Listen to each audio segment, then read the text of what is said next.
ఓం శుక్లాంబరధరం విష్ణుం శశివర్ణం చతుర్భుజం ప్రసన్నవదనం ధ్యాయేత్ సర్వవిఘ్నోపశాంతయే అగజానన పద్మార్కం గజాననం అహర్నిశం అనేకదంతం భక్తానాం ఏకదంతముపాస్మహే అని అమ్మవారికి ఆమె తనయుడు విఘ్నరాజు వినాయకుడికి ఇద్దరికి నమస్కారం చేసుకొని వాడు మళ్ళీ మనము మన లలితా సహస్రనామం చదువుకోవడం మొదలు పెడదాము.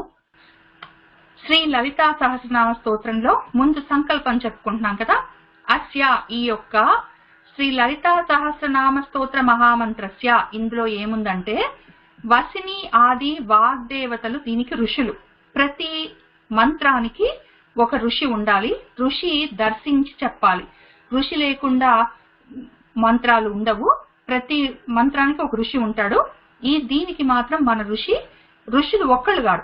యూజువల్గా ఒక్కొక్కదానికి ఇప్పుడు మనం విష్ణు సహస్రనామానికి ఋషి ఎవరు అంటే మన వేదవ్యాసో మహా ఋషి అని చెప్పుకుంటాం, ఆయన ఒకడే. చాలా మటుకు మంత్రాలకి స్తోత్రాలకి వాటికి ఒక్కడే ఉంటాడు లేకపోతే ఒక తల్లి ఉంటుంది. ఇక్కడ మాత్రం 8 మంది ఋషులు మనకున్నారు. వీళ్ళు 8 మంది ఎవరు అని చెప్పి చాలా విస్తారంగా చెప్పుకుందాము. తర్వాత అనుష్టుప్ ఛందస్సులో రాశారు దీన్ని. లలితా పరమేశ్వరీ దేవి పరాభట్టారిక దీనికి దేవత. వాగ్భవ కూటము, మధ్య కూటము, శక్తి కూటము అని చెప్పి 3 కూటాలుగా ఆ 15 అక్షరాల మహామంత్రాన్ని 3 కూటాలుగా విడదీస్తారు. దాన్ని ఒకవేళ ఓం అని కలుపుకుంటే 16 అక్షరాలు ఉంటాయి. దాన్ని కూడా వాగ్భవ కూటం, మధ్య కూటం, శక్తి కూటం అని ఉంటుంది. అయితే ఆ కూటాలు ఏంటి అవేంటి అని చెప్పి మనకి 20వ శ్లోకం తర్వాతనో ఏమో వస్తుంది, అక్కడికి వచ్చినప్పుడు మళ్ళీ చెప్పుకుందాం కొంతవరకు. కాబట్టి వాగ్భవ కూటము దానికి బీజము, మధ్య కూటం దానికి శక్తి, శక్తి కూటము కీలకము. అటువంటి ఈ మహామంత్రానికి మనము నమస్కారం చేసుకొని చదువుకుంటున్నాము. ఎందుకు అంటే శ్రీ లలితా పరమేశ్వరి ప్రసాద సిద్ధి కోసం. అమ్మ ప్రసాదం అంటే అనుగ్రహం, అమ్మవారి యొక్క అనుగ్రహం కోసము, ఆమె సంతోషించడం కోసం చదువుకుంటున్నాం. కావాలంటే కూర్చొని 40 రోజులు లలితా సహస్రనామం చదివితే నాకు ఉద్యోగం వస్తే బాగుంటుందని చదువుకోవచ్చు. కానీ ఉద్యోగం చిన్న విషయం, అమ్మవారు సంతోషిస్తే ఆమె ఇవ్వలేనిది లేదు. కాబట్టి ఆమె ప్రీత్యర్థం చదువుకుందాము. వాటి నుంచి ఎన్నాళ్ళు అవుతే అన్నాళ్ళు అవుతుంది, ఎంత అవుతే అంత అవుతుంది, ఎంత అర్థమవుతుంది అంత అర్థమవుతుంది. అమ్మవారు అందరికీ ఒకేలా కూడా అర్థమయ్యేటట్టు మొత్తం one size fits all type లో ఉండదు.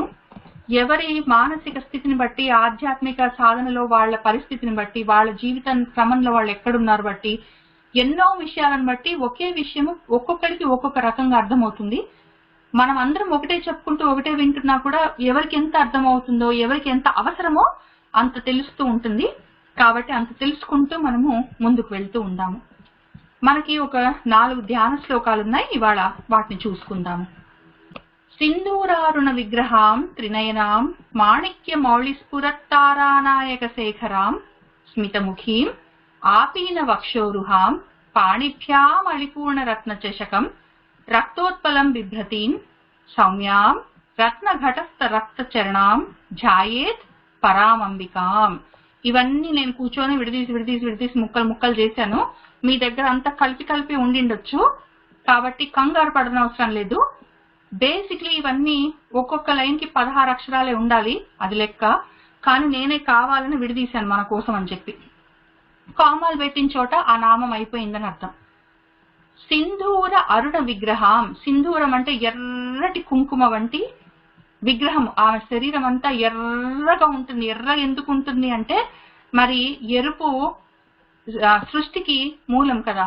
కాబట్టి అరుణ, ఆమె పొద్దున తెల్లవారుజామున అప్పుడే ఉదయిస్తున్న సూర్యుడు ఎంత ఎర్రగా ఉంటాడో, ఎర్రటి సింధూరం ఎంత ఎర్రగా ఉంటుందో అంతటి ఎరుపులతో ఉంటుంది, అంతటి వెలుగులతో కాంతులతో ఉంటుంది మన తల్లి. అటువంటి విగ్రహం ఆమె శరీరము.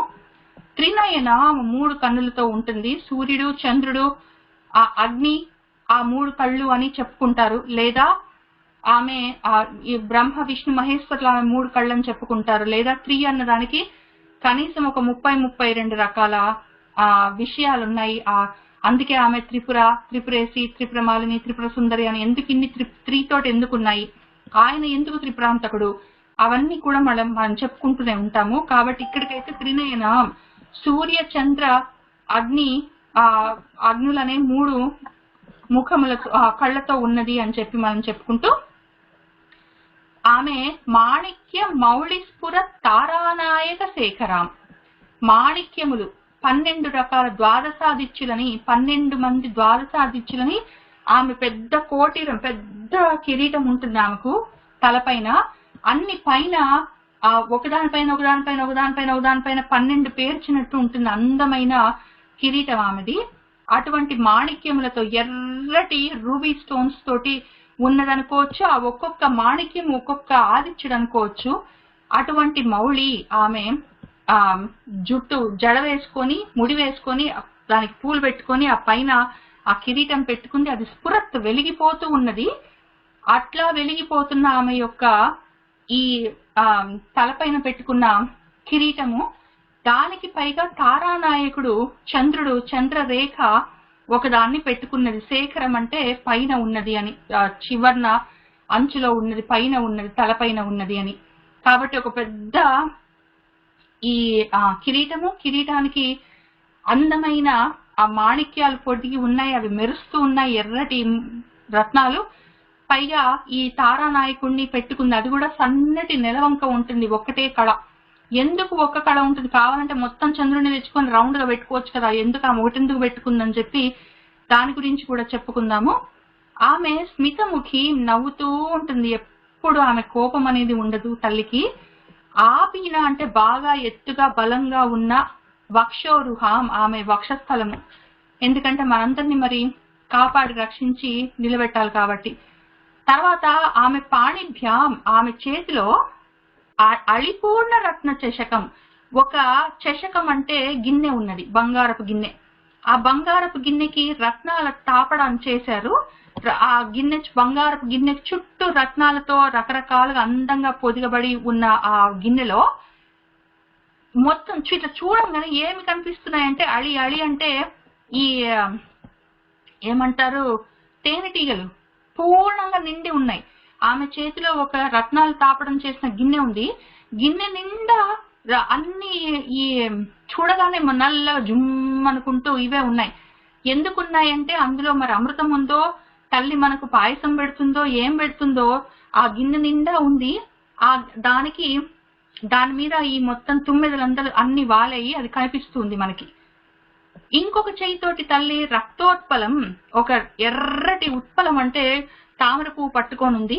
ఒక చేయితోటేమో చషకం, రత్న చషకం, బంగారపు గిన్నె, రత్నాలతో తాపడం చేసిన బంగారపు గిన్నె పట్టుకుంది. దాని నిండా మనకి పెట్టడానికి పాయసమో మరి అమృతమో మరి ఏముందో అందులో. తర్వాత ఇంకొక చేతిలోనేమో ఎర్రటి పద్మం పట్టుకొని బిభ్రతీం వెలిగిపోతూ ఉన్నది తల్లి. ఆమె సౌమ్యం, చాలా సౌమ్యమూర్తి. ఇక్కడ కూడా ఉంది కదా, స్మితముఖి, నవ్వుతూ ఉంటుంది, సౌమ్యంగా ఉంటుంది, ఆమె కోపం రాదు అసలు. ఆమె గురించి మనం కాళి అనగానే అమ్మో ఆమెకి చాలా కోపము, ఏదో మనము మహంకాళి అంటాము, కాళి అంటాము, ఆమెని మనకు భయపడతాము. ఆమె నాలిక పెట్టుకొని కళ్ళు పెద్దవి చేసుకొని నల్లగా ఉండి జుట్టంతా విరదీసుకొని మీద పడి ఇంకా త్రిశూలం పెట్టుకొని పొడి చేస్తుందని అట్లా ఆ ప్రత్యాన్ని అట్లా ఏం చేయదు. ఆమె కాళిగా కూడా ఒకటేసారి వచ్చింది. అప్పుడు ఆ ఒక్కొక్క రాక్షసుల్ని చంపాలంటే ఒక్కో రకం. వాడు ఆ రక్త బీజులు ఉన్నప్పుడు వాడి శరీరం నుంచి ఒక రక్త బిందువు కింద పడ్డదంటే మళ్ళీ వాడు ఇంకొక అంతమంది ఆ బిందువులు ఎన్ని ఉన్నాయో అంతమంది రక్త బీజులు తయారవుతుంటే మరి ఏం చేస్తుంది తల్లి? ఆమె ఏం చేసిందంటే ఒక పెద్ద కాళిగా తయారయ్యి ఆ నాలిక మొత్తం భూమి అంతా చుట్టేస్తుంది. తర్వాత ఈ వీళ్ళని మిగిలిన శక్తులతో ఆ రక్త బీజులు ఎంతమంది ఉన్నారో వాళ్ళని చంపేస్తుంది. అప్పుడు ఆ రక్తం అంతా ఆమె నాలిక మీద పడుతుంది. భూమి మీద పడితే మళ్ళీ వాళ్ళు రక్త బీజులు అవుతారు. ఆ రకంగా ఒకసారి అట్లా చేసింది ఆమె. ఇంకంతే, దాన్ని పెట్టుకొని మొత్తము పుర్రెలన్నీ ఆమె నడుము చుట్టూ కట్టి నల్లగా ఆమె శరీరము జుట్టు విప్పుకొని ఆ పెద్ద నాలిక త్రిశూలం పట్టుకొని ఇంకా బీభత్సంగా చేస్తాం. అవి అందరినీ అట్లా చెయ్యదు ఆమె. అటువంటి రాక్షసులు ఎవరైతే ఉన్నారో వాళ్ళ గురించి చేసింది అట్లా. ఆమె జనరల్ గా చాలా సౌమ్యమూర్తి తల్లి. ఆమె మహంకాళిగా ఉండాలన్నా కాళిగా ఉండాలన్నా మరి ఉండవలసే వస్తుంది. ఇప్పుడు నా కూతుర్ని ఎవరైనా ఏమన్నా అన్నారంటే నన్ను ఇంకా మీరు చూడలేదు, నన్ను మీరు చూసి పాపం ఎంత సౌమ్యమూర్తి ఎంత గొప్పది అని అనుకుంటున్నారో ఏమో మనసులో. నా కూతురు సైడ్ ఎవడన్నా చూశాడంటే మాత్రం దాన్ని స్కూల్లో టీచర్ దానికి 4 ఏళ్ళప్పుడు స్కూల్లో టీచర్ దాన్ని అరిచిందని చెప్పి నేను వెళ్ళానంటే ఇంకా దాని స్కూల్కి వెళ్ళి ఆ టీచర్ ప్రాణం పీకదింటే ఆమె భయపడ్డది. తర్వాత నెల రోజులు మళ్ళీ నా కూతురు జోలికి రాలేదు. తర్వాత నేను మళ్ళీ వెళ్ళి మంచినీళ్ళు అవి ఇచ్చి బాగున్నారా మాట్లాడి వచ్చా. ఆ రకంగా ఉన్నప్పుడు మరి నేను కూడా ఖాళీ అవుతా, మాంకాళి అవుతా, భద్రకాళి అవుతా, ఏదైనా అవుతా. కానీ నా కూతురు గురించి అట్లా మనకేమన్నా కష్టం వచ్చినప్పుడు తల్లి ఖాళీ అవుతుంది. కానీ లేకపోతే మనల్ని చూసేటప్పుడు తల్లి మాత్రం ఎప్పుడు సౌమ్యరాలే. నా బుజ్జి పాపని చూసేటప్పుడు నేను దాన్ని అరుస్తాను. ఎప్పుడైనా కళ్ళు కూడా పెద్దవి చేసి మాట్లాడను నేను దాంతోటి. కాబట్టి ఆమె ఎప్పుడు సౌమ్యంగానే ఉంటుంది. అమ్మవారంటే భయపడవలసిన అవసరమే లేదు. లలితా సహస్రనామం చదవాలంటే భయపడక్కర్లేదు. దేని గురించి భయపడక్కర్లేదు. తల్లి గురించి ఎవరన్నా భయపడతారా? రత్న ఘటస్థ రక్త చరణం. ఆమె ఇప్పుడు పైనుంచి వచ్చాం కదా మనము. సింధూరారుణ విగ్రహం, 3 కళ్ళ తల్లి, పైన తాలకి పెట్టుకున్న కిరీటం దగ్గర నుంచి కిందికి వస్తూ ఉన్నాం కదా మనం. ఆపిన వక్షోరుహం దగ్గర నుంచి ఆమె చేతిలో ఉన్న గిన్నెలు వాటి గురించి దగ్గర నుంచి కిందికి వచ్చాం కదా. ఇప్పుడు ఆమె కాళ్ళ దగ్గర ఆమె రక్త చరణం. అసలే ఆమె ఎర్రగుంటుందంటే ఆమె పాదాలు అరికాళ్ళు ఇంకా ఎర్రగున్నాయి. ఆ ఎర్రగా ఉన్న అరికాలు ఎక్కడ పెట్టుకుందంటే రత్న ఘటస్థము ఒక కుండ ఉంది. మరి మీరు ఈ ఫోటో ఎక్కడైనా చూసారో లేదో నాకు తెలియదు. నేను ఈసారి వెతికి పెడతాను, వచ్చే వారం గుర్తు చేయండి నాకు, నేను చూపిస్తాను. ఒక కుండ, బంగారపు బిందె అనుకోండి, లేకపోతే బంగారపు కుండ అనుకోండి. బంగారపు బిందె మీద కాలు పెట్టింది తల్లి. మామూలుగా అయితే కాళ్ళ కింద ఏదో పీఠం ఉంటుంది కదా, పీఠం మీద మెత్తగున్న పీఠం మీద కాలు పెట్టుకుంటారు. ఈ తల్లి ఈ సింధూరారుణ విగ్రహంలో మనం చెప్పుకుంటున్న ధ్యానంలో చెప్పుకుంటున్న తల్లి, ఆమె కాలు కింద ఒక బంగారపు బిందె పెట్టుకుంది. ఆ బిందె చుట్టూ రత్నాల తాపడాలు చేసి ఉంటారు. కానీ ఆ బిందెలో కూడా రత్నాలు ఉండి ఉంటాయి. కావాలంటే ఆమె పాదాలు పట్టుకుంటే మనకు రత్నాలు గిత్నాలు 1, 2 కాదు, ఎన్నైనా వస్తాయి. అది కాదు మనకు ముఖ్యం. అమ్మవారి చేతిలో ఉన్న ఈ రత్న చషకంలో ఉన్న అమృతమో అందులో ఉన్న పాయసమో కూడా కాదు మనకు ముఖ్యం. ఈ మొత్తం తల్లి మనకు ముఖ్యం. ఆమె కాళ్ళ కింద ఉన్న రత్నాల బిందెలో ఉన్న రత్నాలు కొన్ని మనకి ఇస్తుందేమో, లేకపోతే ఆమె చేతిలో ఉన్న అమృతం మనకి ఇస్తుందేమో కాదు, మొత్తం తల్లి కావాలి మనకి. అటువంటి తల్లిని ధ్యాయేత్. ఎవరు ఆ తల్లి అంటే పరామంబిక. అటువంటి తల్లిని నేను ధ్యానం చేసుకుంటున్నాను. సింధూరారుణ విగ్రహాం త్రినయనాం మాణిక్య మౌళి స్ఫురత్ తారానాయక శేఖరాం. మాణిక్య మౌళి స్ఫురత్ తారానాయక శేఖరాం అని కూడా విడదీసి చదువుతారు, పర్వాలేదు. కానీ ఇదంతా ఒకటే నామం. మాణిక్య మౌళి స్ఫురత్ తారానాయక శేఖరాం స్మితముఖీం ఆపీన వక్షోరుహాం పాణిభ్యాం అలిపూర్ణ రత్న చషకం రక్తోత్పలం బిభ్రతీం సౌమ్యాం రత్న ఘటస్థ రక్త చరణాం ధ్యాయేత్ పరామంబికాం. అరుణాం కరుణాతరంగితాక్షీం. అరుణాం అయిపోయింది. కరుణాతరంగితాక్షీం ధృత పాశ అంకుశ పుష్ప బాణ చాపాం అణిమాదిభిః ఆవృతాం మయూఖైః అహమిత్యేవ విభావయే భవానీం. అరుణాం ఎర్రగా ఉండే తల్లి. కరుణాతరంగిత అక్షీం. ఆమె కరుణ తరంగాల్లాగా, ప్రవాహంలాగా, తరంగాల్లాగా వస్తూ ఉంటుంది. ఆమె కళ్ళల్లో నుంచి, అక్షులలో నుంచి, కళ్ళల్లో నుంచి కరుణ ఇట్లా జాలువారుతూ ఉంటుంది. అంతటి ప్రేమ మన మీద అమ్మకు. ఆమె ధృతంగా గట్టిగా పట్టుకుంది. ఏం పట్టుకుంది అంటే పాశం, ఒక చేతిలో పాశము, ఒక చేతిలో అంకుశము, ఒక చేతిలో పుష్ప బాణాలు, ఒక చేతిలో చాపం, విల్లు పట్టుకుంది. ఎందుకు అని చెప్పి మనం నామాలు స్టార్ట్ కాగానే చూసుకుంటాము. కాబట్టి ఆమె 4 చేతులలో, ఇక్కడ పైన 2 చేతులు ఉన్నాయి కదా తల్లికి, ఇక్కడ ఒక అలిపూర్ణ రత్న చషకాన్ని పట్టుకుంది, ఒక చిన్న గిన్నె, బంగారపు గిన్నె పట్టుకుంది. ఇక్కడ ఒక రక్తోత్పలాన్ని, ఒక ఎర్ర కల్వపూని పట్టుకుంది. 2 కదా 2 చేతులు. కానీ ఇక్కడ మాత్రం ఆమె 4 చేతులతో ఉంది. ఒక పాశము, అంకుశము, పుష్పబాణాలు, చాపము పట్టుకొనున్నది.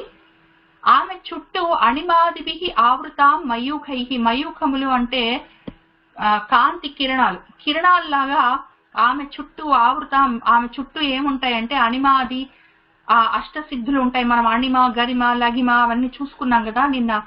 కావాల్సింది మనకు వస్తుంది, మన ఇష్టం వచ్చిన వాళ్ళని మనం కంట్రోల్లో పెట్టుకోవచ్చు, మనం ఏది కావాలంటే అది చేసుకోవచ్చు, బాగా బలంగా అయిపోవచ్చు, బాగా తేలిగ్గా అయిపోవచ్చు, అట్లాంటివి చూసుకున్నాం కదా. 8 మహావిద్యలు, అణిమాది మహావిద్యలు, అణిమాది మహాసిద్ధులు, అవన్నీ ఆమె చుట్టూ వ్యాపించి ఉంటాయి. అవి ఏదో ఈ మయూఖాల్లాగా, వెలుగులాగా ఉంటాయి.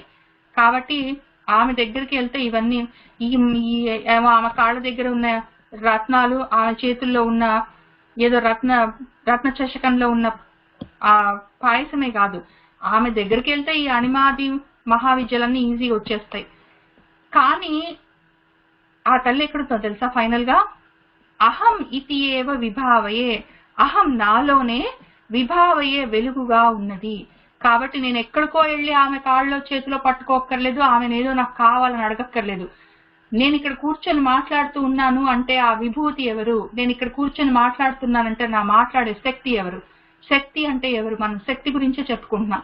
కాబట్టి కూర్చునే శక్తి, ఆలోచించే శక్తి, మాట్లాడే శక్తి, నేను మాట్లాడుతున్నది మీరు వినడానికి వీలుగా ఉన్న ఈ ఎలక్ట్రిసిటీ శక్తి, ఇంటర్నెట్ శక్తి, ఇవన్నీ ఏమి? అవన్నీ తల్లి భవానీయే. కాబట్టి నేను ఎక్కడికో వెళ్ళి ఏదో చేసి, ఏవో ఉపాసనలు చేసి, ఏదో రకంగా ఆమెను కాళ్ళు పట్టుకొని ఆమె మనసు మార్చేవని చేయలేదు. నాలోనే ఉన్నది, నేనే అయి ఉన్నది, నాలో ఇన్ని రకాలుగా శక్తులుగా ఉన్న తల్లి, ఆమె గురించి చెప్పుకుంటున్నాను. అరుణాం కరుణాతరంగితాక్షీం ధృతపాశాంకుశ పుష్పబాణ చాపాం అణిబాధిభిరావృతాం మయూఖైః అహమిత్యేవ విభావయే భవానీ. ధ్యాయేత్ పద్మాసనస్థాం వికసిత వదనాం పద్మపత్రాయతాక్షీం హేమాభాం పీతవస్త్రాం కరకలిత లసత్ హేమ పద్మాం వరాంగీం సర్వాలంకారయుక్తాం సతతం అభయదాం భక్తనమ్రాం భవానీం శ్రీవిద్యాం శాంతమూర్తిం సకల సురనుతాం సర్వ సంపత్ప్రదాత్రీం. ధ్యాయేత్, ఎవరిని ధ్యానం చేసుకుంటున్నానో? తల్లి ఇక్కడ పద్మాసనంలో కూర్చొని ఉన్నది. వికసిత వదనం, బాగా నవ్వుతో వికసించిన పద్మం లాంటి ముఖముతో ఉన్నది.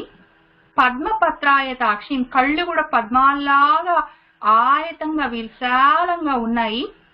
హేమాభాం, ఇక్కడ బంగారం లాగా ఉన్నది. ఆమె ఇప్పుడు ఎర్రగలేదు, ఇప్పుడు ఆమె బంగారు వర్ణంలో ఉన్నది. పీత వస్త్రం, పచ్చటి ఎల్లో కలర్ చీర కట్టుకున్నది.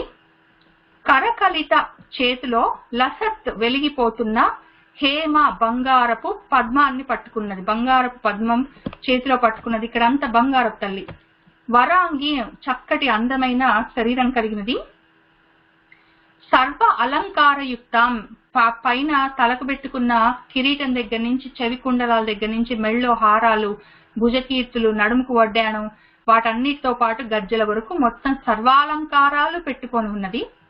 సతతం, ఎల్లప్పుడూ అభయదాం, అభయమే ఇస్తుంది, భయం తీసేస్తుంది. ఆమె అభయమే ఇస్తుంది. ఆమెను చూస్తే భయపడ్డామంటే మనకు ఆమె తత్వం అర్థం కాలేదని అర్థం. ఆమె ఎవరో మనకు తెలియక భయపడుతున్నామని అర్థం. ఎందుకంటే ఆమె మనకు భయం తీసేసే తల్లి, మనల్ని భయపెట్టదు, అసలు అవకాశమే లేదు. ఆమె భయంకరంగా ఎందుకు ఉంటుందంటే, మరి భయంకరమైన రాక్షసులను తీసేసేటప్పుడు అవసరమైనప్పుడు అటువంటి భయంకర స్వరూపాన్ని తీసుకుంటున్నామే. ఆమె భక్త నమ్రాం, భక్తులకు ఎప్పుడు నమ్రంగానే ఉంటుంది, నెమ్మదిగా మాట్లాడుతుంది, చక్కగా ముద్దు ముద్దుగా చూసుకుంటుంది, ఎత్తుకొని తిప్పుతుంది, కోరినవన్నీ ఇస్తుంది. నాకైతే ఎన్ని ఇచ్చిందో అసలు చెప్పలేను. అటువంటి భవానీ ఆ తల్లి శ్రీవిద్యాం, శ్రీవిద్య ఆదిమూర్తి, శాంతమూర్తి, సకల సురనుతాం, సకల సురులు దేవతలందరి చేత నుతింపబడుతూ నమస్కారాలు చేయించుకుంటున్న తల్లి. సర్వ సంపత్ ప్రధాత్రి, రకరకాల సంపత్తులు, ఐశ్వర్యాలన్నీ, ఆరోగ్య ఐశ్వర్యము, డబ్బుల ఐశ్వర్యము, ఉద్యోగ ఐశ్వర్యము, పిల్లల ఐశ్వర్యము, స్నేహితులు, లేకపోతే పేరు ప్రతిష్టలు, అధికారము, ఆధిపత్యము, ఏది కావాలో అన్ని రకాల సంపదలను ప్రదానం చేయగలిగిన తల్లి. అటువంటి తల్లిని నేను ధ్యానం చేసుకు, ఇప్పుడు బంగారపు వర్ణంలో ఉండి బంగారపు ఎల్లో కలర్ బట్టలు వేసుకొని బంగారపు పద్మం పట్టుకున్న తల్లిని నేను మనసులో, అటువంటి భవానిని నేను ధ్యానం చేసుకుంటున్నాను. ధ్యాయేత్ పద్మాసనస్థాం వికసిత వదనాం పద్మపత్రాయతాక్షీం హేమాభాం పీతవస్త్రాం కరకలిత లసత్ హేమ పద్మాం వరాంగీం సర్వాలంకారయుక్తాం సతతం అభయదాం భక్తనమ్రాం భవానీం శ్రీవిద్యాం శాంతమూర్తిం సకల సురనుతాం సర్వ సంపత్ప్రదాత్రీం. సకుంకుమ విలేపనాం అళికచుంబి కస్తూరికాం సమంద హసితేక్షణాం సచరచాప పాశాంకుశాం అశేషజన మోహినీం అరుణమాల్య భూషోజ్వలాం జపాకుస్మ భాసురాం జప విధౌ స్మరేత్ అంబికాం. ఆమె స అంటే తోపాటు అని అర్థం. ఇక్కడ సా అని ఎక్కడొచ్చినా తోపాటు అని గుర్తుపెట్టేసుకోండి. కుంకుమ విలేపనం, కుంకుమ మొత్తం శరీరం అంతా లేపనంగా రాసుకొని ఉన్నది. ఎర్రటి గంధం అనుకోండి, లేదా ఎర్రటి కుంకుమని ఆమె శరీరం అంతా రాసుకొని ఉన్నది. అళిక చుంబి కస్తూరికాం, ఆమె ఈ అష్టమి చంద్ర విభ్రాజ అళికస్థల స్వరూపం ఉంది కదా, ఆమె యొక్క నుదురు, అందులో కస్తూరి నామం పెట్టుకుంది. ఆమె నల్లటి కస్తూరిని నామంలాగా తీర్చి పెట్టుకుంది, చాలా అందమైన బొట్టు పెట్టుకుంది. అయితే ప్రాబ్లం ఏంటంటే అసలే అమ్మవారు చాలా సువాసనలతో ఉంటుంది, ఆమె నుదురు ఇంకా గొప్పగా ఉంటుంది.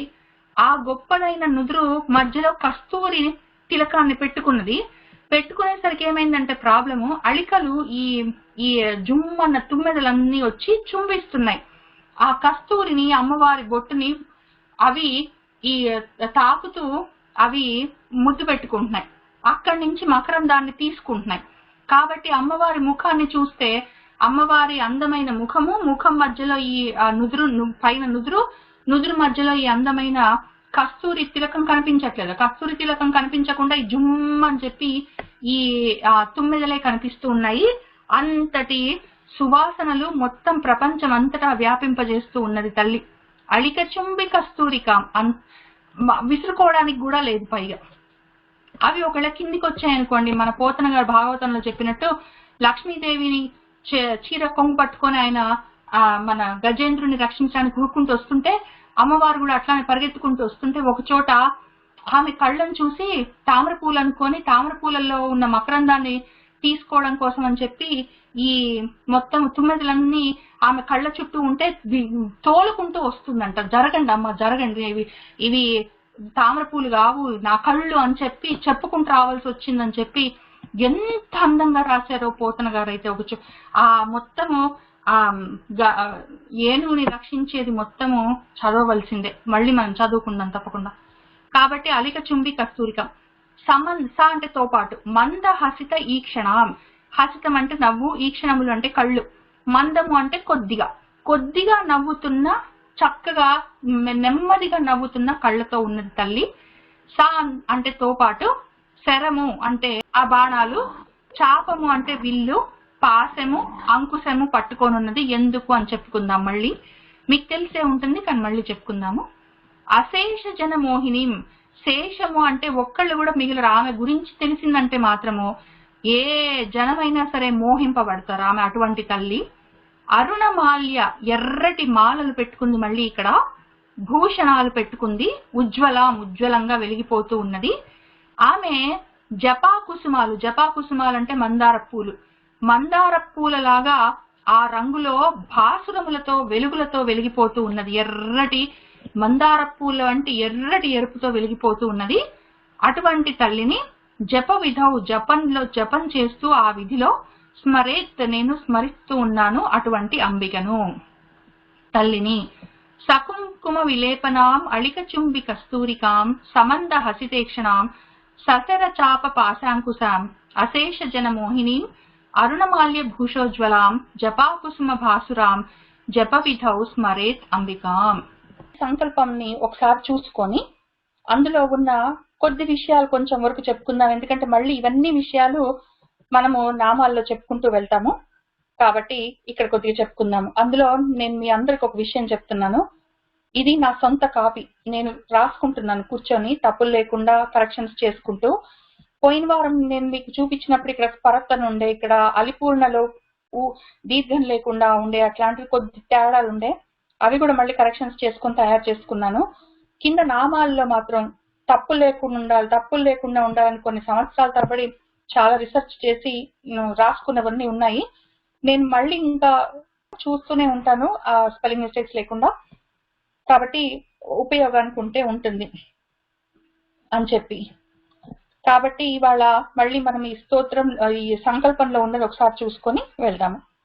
అస్య శ్రీ లలిత సహస్రనామ స్తోత్ర మహామంత్రస్య. ఇది మహామంత్రము. ఎందుకంటే ఒక మంత్రం అంటే ఒక్క నామాన్ని మనం చేస్తే అది మంత్రము. అయితే కొన్ని మంత్రాలన్నీ కలిపి ఒక గుంపుగా మనం చేసుకుంటే దాన్ని మహామంత్రం అంటారు, మాలా మంత్రం అంటారు.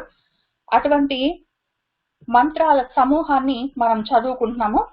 దీన్ని ఎన్ని రకాలుగా చేసుకోవచ్చు అని చెప్పి హయగ్రీవ స్వామి చెప్పినట్టు మనం ధ్యానం చేసుకోవచ్చు, జపం చేసుకోవచ్చు, స్తోత్రం చేసుకోవచ్చు, నమస్కారాలు చేసుకోవచ్చు, యజ్ఞాలు చేసుకోవచ్చు, అవన్నీ చేసుకోవచ్చు. ఇవాళ మాత్రం మనము స్తోత్రమే చేసుకుంటున్నాము. మీకు ఊరికి నేను చూపించడానికి నేను ఎందుకు ఇంత తాపత్రయపడుతున్నానంటే, ఇక్కడేమో ఈ నామాలు వాటిని ఏమంటారు శ్లోకాలుగా రాసుకున్నాను కదా, వీటినే మళ్ళీ విడదీసి సపరేట్ గా నామాలుగా ఇట్లా ఒక లిస్ట్ కూడా రాసుకున్నాను, ఎందుకైనా మంచిదని చెప్పి. కొద్దిగా ఓపిక చేసుకొని ఓం మహాభాగా అంటే ఓం మహాభాగా అన్న నామాన్ని ఓం మహాభాగాయ నమః అని చెప్పి నమస్కారాలతో కూడా చేసుకోవచ్చు. కానీ నేను దాన్ని అంతవరకు చేయకుండా పేర్లన్నీ నామాలన్నీ సపరేట్ గా విడతీసి మరి తప్పులు లేకుండా స్పెల్లింగ్ మిస్టేక్స్ లేకుండా రాసుకుంటున్నాను. అది చూద్దాం ఎంత. చాలా మటుకు చేశాను, చాలా మటుకు చేయగలిగాను, ఇంకెక్కువ ఉండయని నేను అనుకోవట్లేదు. తర్వాత మన సంకల్పంలో ఏముందంటే ఆ మహామంత్రాన్ని, ఇప్పుడు ఆ కింద ఉన్న మహామంత్రాల మాలని మనము శ్లోకాలుగా చదువుకుంటున్నాము, విషయం చెప్పుకుందాము, కొంతవరకు అర్థం చెప్పుకుందాము. ఎంత లోతుగా వెళ్తూ ఉంటే అంత లోతుగా వస్తూ ఉంటుంది. ఉల్లిపాయల మీద పొర తీసినట్టు ఎంత మనం తీస్తూ ఉంటే అంత వస్తూ ఉంటాయి అందులో నుంచి. ఈసారికి అమ్మవారు మనకి ఎంత చెప్తే అంత విందాము. తర్వాత ఈ మహామంత్రానికి ఈ మంత్రాలు రాసింది ఎవరంటే వసిని ఆది. ఆది అంటే మొదలైన వాగ్దేవతలు, వాక్ కి అధిదేవతలు దీన్ని మనకి ఇచ్చారు. కాబట్టి వాళ్లకు నమస్కారం చేసుకొని మనము చదువుకుందాము. ఈ వసిని మొదలైన వాళ్ళు ఎవరు అని చెప్పి మనం చదువుకుందామని అనుకుంటూ వస్తున్నాం కదా, వీళ్ళ గురించి కొంచెం చూసుకుందాము. వీళ్ళు 8 మంది. వసిని, కామేశ్వరి, మోదిని, విమల, అరుణ, జయిని, సర్వేశ్వరి, కౌళిని అని 8 మంది ఉంటారు. వీళ్ళు ఎక్కడ ఉంటారంటే వసిని మొదలైన వాగ్దేవతలు మన నోటి దగ్గర నుంచి ఉంటారు. వాళ్ళు మన గొంతు, నాలిక, దవడలు, పెదవులు, అంగిడి, దంతాలు, ఇవి 5, ఇంతవరకు ఈ 6 మనకు కనిపించేవి. తర్వాత లోపల నుంచి మనకు మాట్లాడాలన్న ఒక ఉద్దేశం ఉండాలి, ఒక సంకల్పం కలగాలి. లేకపోతే మనకు నోరు ఉండి, నాలిక ఉండి, దవడలు ఉండి, తెలివి ఉండి, తేటలు ఉండి, చెప్పాలన్న విషయం తెలిసి ఉండి, ఏం చెప్పాలని కూడా తెలిసి ఉండి, జ్ఞానం ఉన్నా కూడా చెప్పాలని మనకు ఆ ఫీలింగ్ రాకపోతే లోపల నుంచి మనం ఏమి చేయలేము, ఊరుకుంటాం, చప్పుడు చేయకుండా కూర్చుంటాం నాకెందుకని. కాబట్టి ఆ లోపల నుంచి వచ్చే ప్రయత్నము, తర్వాత బాహ్య ప్రయత్నం. యాక్చువల్ గా నిజంగా కూడా నోరు తెరిచి మాట్లాడాలి. మరి ఇవన్నీ దంతాలు పళ్ళు ఉండడం వల్ల లాభం ఏమి? మనకు మాట్లాడాలన్న ఉత్సాహం ఉండాలి, ఆ ఇంక్లినేషన్, ఆ మాట్లాడాలన్న ఉద్దేశం ఉండాలి, తర్వాత మాట్లాడడానికి అనువైన పరిస్థితులు ఉండాలి. ఇవన్నిటితో పాటు కలిపి ఒక్క మాట బయటికి రావడానికి ఇన్ని వస్తాయి. దీని వెనకాల మళ్ళీ మనకు మధ్యమ, వైఖరి, రూప అని చెప్పి వచ్చినప్పుడు ఆ నామాల దగ్గర అసలు ఆలోచన ఎక్కడి నుంచి మెదులుతుంది, కడుపు కింది నుంచి ఆలోచన మెదిలి గొంతు దాకా వస్తే అప్పుడు గొంతు దగ్గర నుంచి ఇవన్నీ కలిసి పనిచేస్తాయి. కాబట్టి అది ఒక పెద్ద సిస్టము. మనకు తెలిసిన వ్యవస్థలు, మనకి డైజెస్టివ్ సిస్టము, రెస్పిరేటరీ సిస్టము ఏంటో ఇట్లాంటివి మాత్రం మనకు తెలుసు. కానీ ఈ సిస్టమ్సే కాక మాట్లాడే సిస్టమ్ కూడా ఒకటి ఉంది. అట్లాంటివన్నీ ఉన్నాయి. ఆ ఇన్ఫర్మేషన్ మనకు లలితలో ఉన్నది, చూసుకుంటూ వెళ్దాం. ఇప్పుడు ఈ వాగ్దేవతలు ముఖ్యంగా ఈ ఉన్న 8 మంది వాగ్దేవతలు ఒక్కొక్క దేవత ఒక్కొక్క సెట్ అక్షరాలకి అధిదేవతలు. వసిని అనే తల్లి అ ఈ ఊ రు రు లు లు ఎ ఏ ఐ ఓ అమ్మహ అని 16 అక్షరాలు ఉన్నాయి కదా, ఆ మొత్తం 16 అక్షరాల గుంపుకి వసిని తల్లి ఆదిదేవత. తర్వాత కామేశ్వరి ఏమో కచట తప అని 5 ఉన్నాయి కదా వాటికి. మోదిని చచ్చ జజ్జ ఇనియ, విమల టట్ట డడ్డణ, అరుణ తట్ట దద్దన, జైని పప్ప బభమ, సర్వేశ్వరి యారా లావ, కౌళిని శేష సాహ. ఈ అక్షరాలకి వీళ్ళు అధిదేవతలు. కాబట్టి వీళ్ళు ఎవరు సరిగ్గా పలకకపోతే ఆ అక్షరం మనకు పలకదు. చాలా మందికి అళా పలకదు, క్షా పలకదు. కాబట్టి లేకపోతే ప్రయత్నం కూడా వాళ్ళు చేయరేమో. కాబట్టి ఇప్పుడు ఇందులో ఇంకా ఏమి, వీళ్ళు చాలా చేస్తారు, అందులో కొంత నేను ఇక్కడ రాశాను. ఈ వసిని అన్న తల్లి వశీకరణ మంత్రాలన్నిటికీ అధిదేవత. ఈమెకి కొన్ని మంత్రాలు ఉన్నాయి. మనము అన్ని మంత్రాలు ఓన్లీ శివుడు, పార్వతి, అమ్మవారు, విష్ణువు ఈ మంత్రాలే కాదు, ఇట్లాంటివన్నీ ఉంటాయి. ఎవరినైనా వశీకరణలోకి తెచ్చుకోవాలంటే ఆ వశీకరణ మంత్రాలకు సంబంధించిన దేవత వసిని ఆమె దగ్గర ఉంటాయి. ఆమెని ధ్యానిస్తూ, ఆమెని ఉపాసన చేస్తూ ఆ మంత్రాలు చదివితే ఇది మనం సాధించవచ్చు. తర్వాత కామేశ్వరి మనం ఎప్పుడు చేస్తూనే ఉంటాం. మన తల్లి లలితాంబిక, ఆమె ఇచ్చా ప్రదానం చేస్తుంది, కోరికలన్నీ తీరుస్తుంది. కామము అంటే కోరిక కదా, నాకు చక్కటి పిల్లలు కావాలి, నా పిల్లలు బాగా చదువుకోవాలి, నాకు మంచి ఉద్యోగం కావాలి, ఇట్లాంటి కోరికలు ధర్మబద్ధమైన కోరికలు ఏవైనా సరే ఆమె ఇవ్వగలదు. అధర్మమైనా ఇస్తుంది మనం సరిగా చేయగలిగితే. కానీ మోదిని అన్న తల్లి మనకి అంగీకారం కావాలి, మనకు ఆనందం కావాలి, ఇట్లాంటివి ఏవైనా మంత్రాలు కావాలంటే ఆమె దగ్గర ఉంటాయి. ఆమెని ఆ యొక్క మంత్రాలు వాడచ్చు. విమల జ్ఞానం కావాలంటే ఇస్తుంది. అరుణ ప్రేమ, కరుణ ఇటువంటివి కలిగిస్తుంది. తర్వాత జైని అన్న తల్లి జయమంత్రాలన్నీ ఆమె దగ్గర ఉంటాయి. సర్వేశ్వరి ఈశత్వాన్ని కలిగించడానికి పనికొచ్చే మంత్రాలన్నీ ఈ తల్లిని మనము చేరి కొలుచుకోవచ్చు. కౌళిని దేవి కుండలిని యోగానికి అధిదేవత కాబట్టి ఆ సాధన చేయదలుచుకున్న వాళ్ళు అటు వెళ్తారనమాట. ఇప్పుడు ఇన్ని రకాల మంత్రాలున్నాయి, ఇన్ని రకాల అక్షరాలున్నాయి కాబట్టి ఈ అక్షరాలకి నాదశక్తులుగా, నాద స్వరూపాలుగా వీళ్లే ఉంటారు. తర్వాత ఈ మొత్తం మంత్రాలకి వీళ్లే అధిదేవతలు. ఎన్ని రకాల మంత్రాలు ఉంటాయో అన్ని రకాల మంత్రాలకి వీళ్లే అధిదేవతలు. ఎందుకు అంటే ఏ మంత్రానికైనా మనకి నాదం కావాలి, ఇల్లు కావాలా. ఇల్లు లేకుండా, మాటలు లేకుండా మనము శ్లోకాలు కానీ పద్యాలు కానీ చదువుకోలేము. కాబట్టి ఈ ఇది మొత్తం ఆ నుంచి బండిరా వరకు వీళ్ళే అధికారికంగా వాటి మీద కూర్చొని ఉన్నారు. కాబట్టి మొత్తం ఏ మంత్రం చదవాలన్నా సరే వీళ్ళే మూల దేవతలు. మళ్ళీ పైగా మంత్రం చదవాలంటే ఉత్తగా మంత్రాలకి అధిదేవతలు అయి ఉండడమే కాదు, ఆ మంత్రాలు రాసుకోవడానికి ఇల్లు కూడా వాళ్ళ దగ్గరే ఉంటాయి. ఆ రాసుకున్న ఇళ్ళతోటి ఆ మంత్రాలు చదవాలంటే మళ్ళీ గొంతు, నాలిక, దవడలు కూడా వాళ్ళే అధిపతులుగా ఉంటారనమాట. కాబట్టి ఎటు చూస్తే అటు మీరు విష్ణు సహస్రనామం చదువుకోండి, లలితా సహస్రనామం చదువుకోండి, భగవద్గీత చదువుకోండి, చిన్న తల్లి అన్నం పెట్టినా తినటానికి వస్తావా అని అనండి, ఏది అన్నా సరే వీళ్ళ దయ లేకపోతే మనము ఏమీ చేయలేము. అటువంటి వాళ్ళని పట్టుకొని వాళ్ళతోటి రాయించింది అమ్మవారు ఈ లలితా సహస్రము. కాబట్టి అది ఎంత ముఖ్యమైందో, అది ఎంత టైట్ గా, అంత పటిష్టంగా వాళ్ళు కట్టారో ఆ మొత్తము 182.5 పాదాల్లో మనకి ఇది చూస్తే తెలుస్తుంది. 108.5 శ్లోకాలు, 365 పాదాలు మొత్తం కలిపి మన జీవితము అందులో ఉంటుంది. కాబట్టి ఇంతకి వీళ్ళు ఎక్కడుంటారు, నా శరీరంలో ఎక్కడుంటారో చెప్పాను కదా. నా నోరు, దవడ అవన్నీ లోపల నుంచి మాట్లాడాలన్న ఇచ్ఛాశక్తి, బయట నుంచి అసలు ప్రయత్నము, తర్వాత ఈ మొత్తము విడి భాగాలు అన్ని కలిపి వాళ్ళు మాటగా నా నోట్లోంచి బయటకు వస్తారు నా శరీరంలో. నా శరీరం అనే శ్రీచక్రంలో. ఇప్పుడు యాక్చువల్ గా శ్రీచక్రంలో వాళ్ళు ఎక్కడుంటారంటే 7వ ఆవరణలో ఉంటారు, సర్వరోగహర చక్రంలో ఉంటారు. ఇది మన దేవి ఖడ్గమాలలో చూసుకోవచ్చు. మీకు నా వల్ల అయినంత వరకు ఖడ్గమాల గాని వాటిల్లో ఇవన్నీ మళ్ళీ ఎక్కడున్నాయని నేను చూసినవన్నీ మీకు చూపిస్తాను. ఇదేమో మనం పోయిన వారం చదువుకున్న ఖడ్గమాల. ఇందులో చూసారా, శ్రీచక్ర సప్తమావరణ దేవత అని ఉండి అందులో వసిని, కామేశ్వరి, మోదిని, విమల, అరుణ, జైని, సర్వేశ్వరి, కౌళిని అని ఉన్నారు. ఆ సప్తమావరణకి పేరు సర్వరోగహర చక్రము అని ఉంటుంది. ఇది ఎక్కడ ఉంటుందంటే పైన బిందు స్థానం, లేదా మనకు ఫ్లాట్ గా ఉంటేనేమో యంత్రంలాగా మధ్యలో బిందు స్థానము, అది ఒకవేళ మేరువు లాగా ఉంటే పైన బిందు స్థానం ఉంటుంది కదా.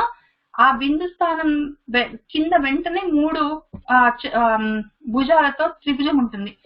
ఆ త్రిభుజము అష్టావరణ దేవత. దాని వెనకాలే మనకి ఈ సర్వరోగహర చక్రం ఉంటుంది. ఈ సర్వరోగహర చక్రంలో ఈ మొత్తము ఈ సప్తమావరణలో మన వసిని మొదలైన వాగ్దేవతలందరూ అక్కడే కూర్చొని ఉంటారు. అమ్మవారికి అత్యంత సమీపంగా కూర్చొని ఉంటారు వాళ్ళు. అయితే ఈ చక్రానికి అధిదేవతగా అమ్మవారు ఏ పేరుతోటి ఉంటుంది అని కూడా మనము మొన్న చెప్పుకున్నాం, కనుకాలు చెప్పుకున్నప్పుడు. కానీ దాన్ని ఎట్లా చూసుకోవాలి, టెక్స్ట్ బుక్ లాగా ఎట్లా చూసుకోవాలి, ఇది ఒకవేళ మన లలితా సహస్రనామం టెక్స్ట్ బుక్ అయితే ఖడ్గమాల ఇవన్నీ వర్క్ బుక్లు అనుకోండి. అందులో ఈ సప్తమావరణకి లీడర్ గా అక్కడ ఆ ఆవరణలో అమ్మవారు ఏ రూపంలో తిరుగుతుంది అని చెప్పి మనకి ఇక్కడ ఉంటాయి, చూసారా.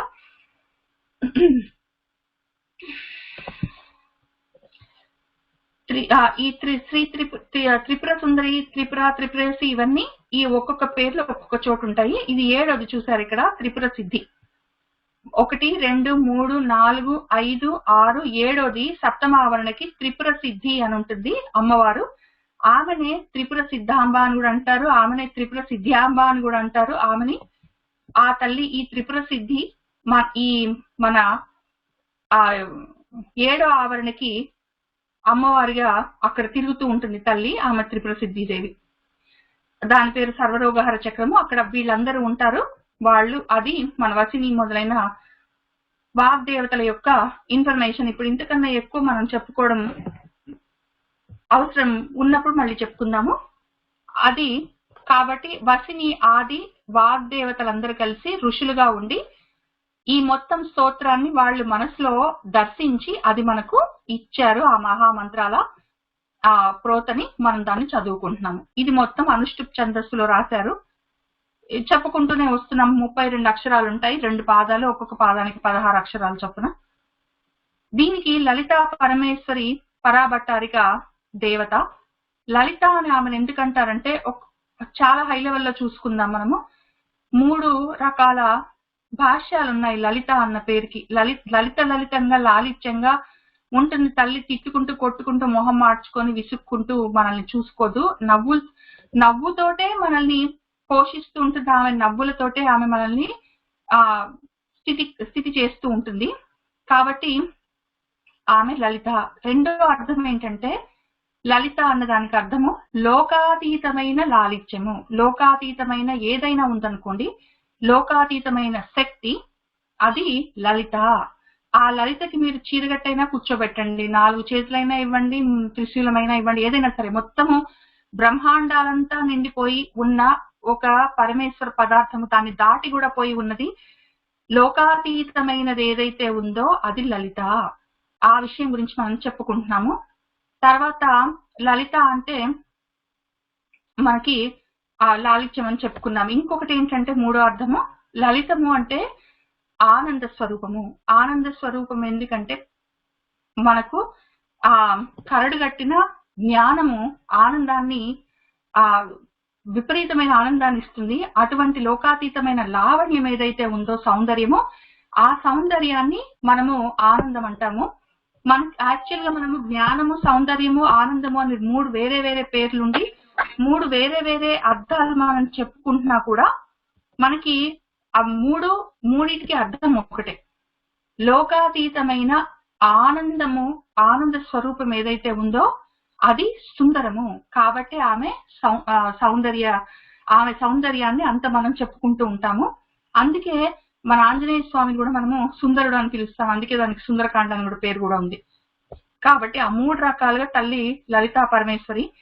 ఆ తల్లి గురించి లోకాతీతమైన లావణ్యంతో ఉండి, లోకాతీతమైన బ్రహ్మ పదార్థమై ఉండి, ఆమె మనల్ని లలితంగా కళ్ళతోటి, చూపులతోటి, చిరునవ్వులతోటి మనల్ని పాలిస్తూ ఉన్న తల్లి. కాబట్టి ఆమెని మనము ధ్యానం చేసుకుంటూ ఉన్నాము.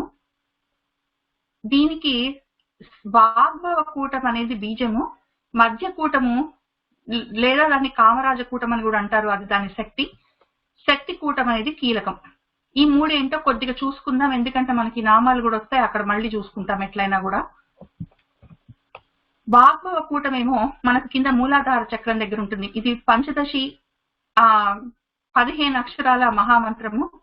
దానికి ఓం కలిపితే 16 అక్షరాల మంత్రం అవుతుంది. ఏదైనా సరే 15 అక్షరాలు ఇక్కడ ఉన్నాయి. ప్రతి దానికి ఒక్కొక్క కూటం ఉంటుంది. ఈ వాగ్భవ కూటము మనకు మూలాధార చక్రం దగ్గర ఉంటుంది. మనకు జ్ఞానం అవన్నీ కావాలంటే ఇక్కడ నుంచి ఈ బీజాక్షరాలతో సంపుటీకరణ చేసుకొని మంత్రాలు అవన్నీ చదువుకొని ఉపాసనలు చేస్తే వస్తుంది. తర్వాత మధ్యకూటం అంటారు. మధ్యకూటం ఏంటంటే మన నడుం దగ్గర నుంచి గొంతు వరకు ఉన్న మిగిలిన చక్రాల్లో తిరుగుతూ ఉంటుంది తల్లి.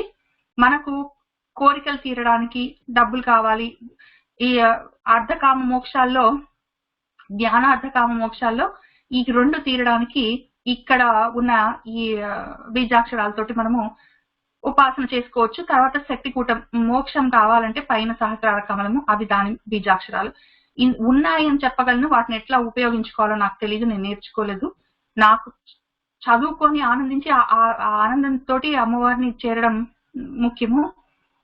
శ్రీమద్ వాగ్భవ కూట ఇది బీజం, మధ్య కూట ఇది శక్తి కూట ఇది కీలకం.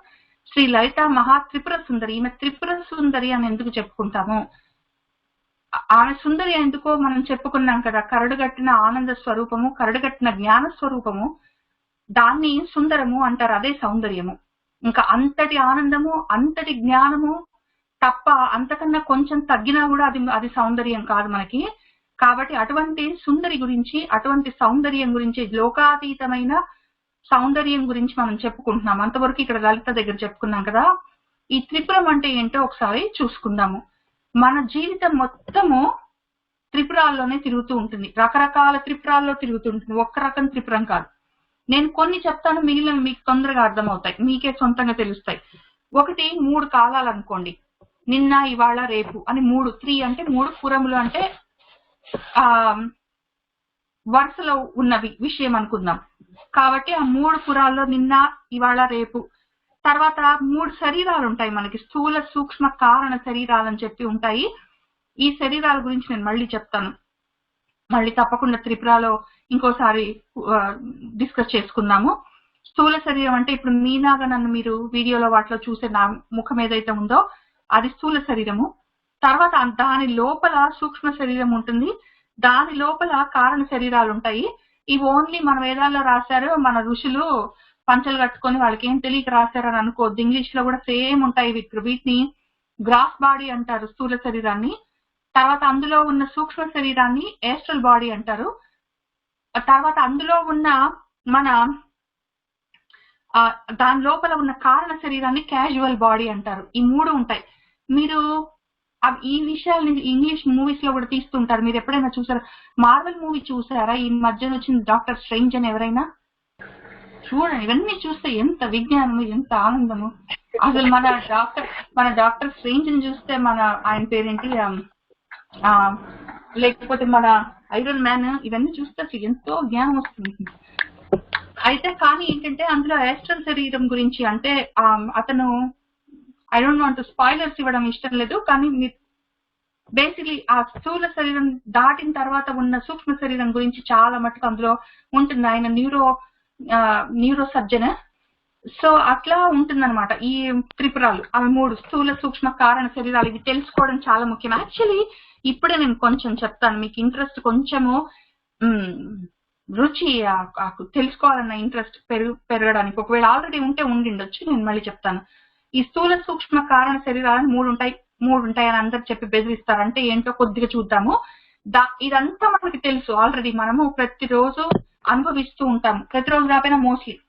ఇప్పుడు స్థూల శరీరం నేనున్నాను అనుకోండి, నేను ఉన్నాను, పొద్దున్న లేచాను, పళ్ళు తోముకున్నాను, తలకాయ దూకున్నాను, ఏదో పాలు తాగాను, ఏదో చేశాను, ఇప్పుడు రాత్రిపూట చదువుకుంటున్నాను, ఇంత అయ్యాక నా కూతురుతో ఆడుకుంటాను, ఏదో తింటాను, పండుకున్న తర్వాత ఏమవుతుంది, ఇంతవరకు నా స్థూల శరీరం పని చేస్తూనే ఉంటుంది, యాక్టివ్ ఉంది, అది హ్యాపీగా ఉంది, అదో నడుస్తుంది.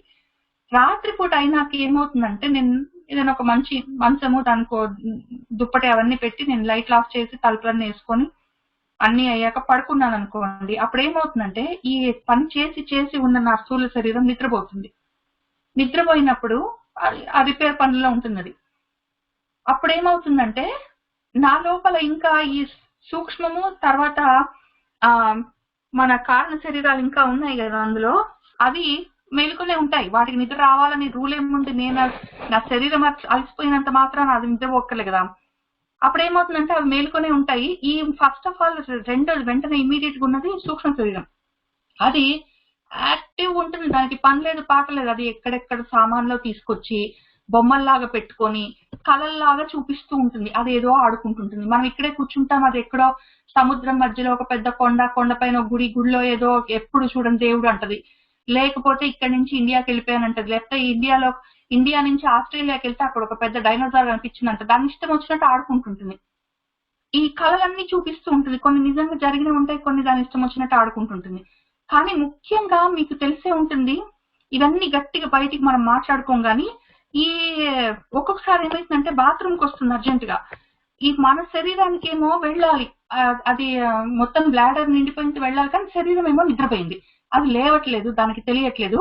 అప్పుడు ఇది ఏం చేస్తుంది, ముందు లేపడానికి ప్రయత్నం చేస్తుంది, కానీ దానికి నోరు అవి లేవు కాబట్టి అదేం చేస్తుంది, అది వెళ్ళిపోతుంది బాత్రూమ్కి 3-4 సార్లు వెళ్ళిపోయి వచ్చేస్తుంది, మనల్ని లేపడానికి ప్రయత్నం చేస్తుంది. ఈ లోపల మనకి నిజంగా మెలకు వచ్చామో వెళ్ళాలి బాత్రూమ్ కని గబుక్కని లేస్తే సరే, లేకపోతే యాక్సిడెంట్. కాబట్టి అది సూక్ష్మ శరీరం, అది ఒకటి యాక్టివ్ ఉంటుంది, నడుస్తూ ఉంటుంది రాత్రి కూడా. ఒక్కొక్కసారి అది కూడా అలసిపోయి ఆ సూక్ష్మ శరీరం కూడా నిద్రపోతుంది పాపం.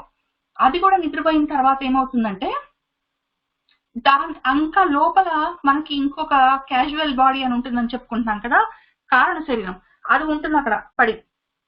అది మేలుగానే ఉంటుంది. ఇప్పుడు ఈ స్థూల సూక్ష్మ శరీరాలు నిద్రపోయినంత మాత్రాన కారణ శరీరం నిద్రపోవాలని లేదు కదా. దానికి మేలుకొస్తే, దానికి నిద్ర వస్తే పోతుంది, లేకపోలేదు. అది కూర్చున్నప్పుడు ఏమవుతుందంటే, అది మేలుకున్నప్పుడు ఎవరైనా తలుపు కొట్టారనుకోండి, లేకపోతే ఎవరైనా పిలిచారు, మీనా గట్టిగా పిలిచారనుకోండి, అది వెంటనే నిద్రలేస్తుంది అనమాట. మిగిలిన ఈ రెండింటిని, ఈ స్థూల సూక్ష్మ శరీరాన్ని అవి నిద్రలేస్తాయి. లేచి ఏంటి అని అడుగుతాం. ఒక్కోసారి మరి డీప్ స్లీప్ లో ఉన్నప్పుడు కొద్దిగా టైం ఎక్కువ పడుతుంది. ఒక్కోసారి కొంచెం గట్టిగా పిలిచినా కూడా లేపం, ఎందుకంటే ఆ టైంలో ఆ క్యాజువల్ బాడీ, కారణ శరీరం కూడా నిద్రలో ఉంటుంది. అది కూడా అలసిపోయి బాగా నిద్రపోయింది అనుకోండి, అప్పుడేమవుతుందంటే అది సమాధి స్థితి. ఇంకా తర్వాత ఇంకా అంత మొద్దు నిద్ర, ఇంకా అంత నిద్రపోయి ఇంకా అది కూడా దాటిపోతే ఇంకా అది సమాధి స్థితి అనమాట. ఈ మొత్తం 3 నిద్రపోవాలి.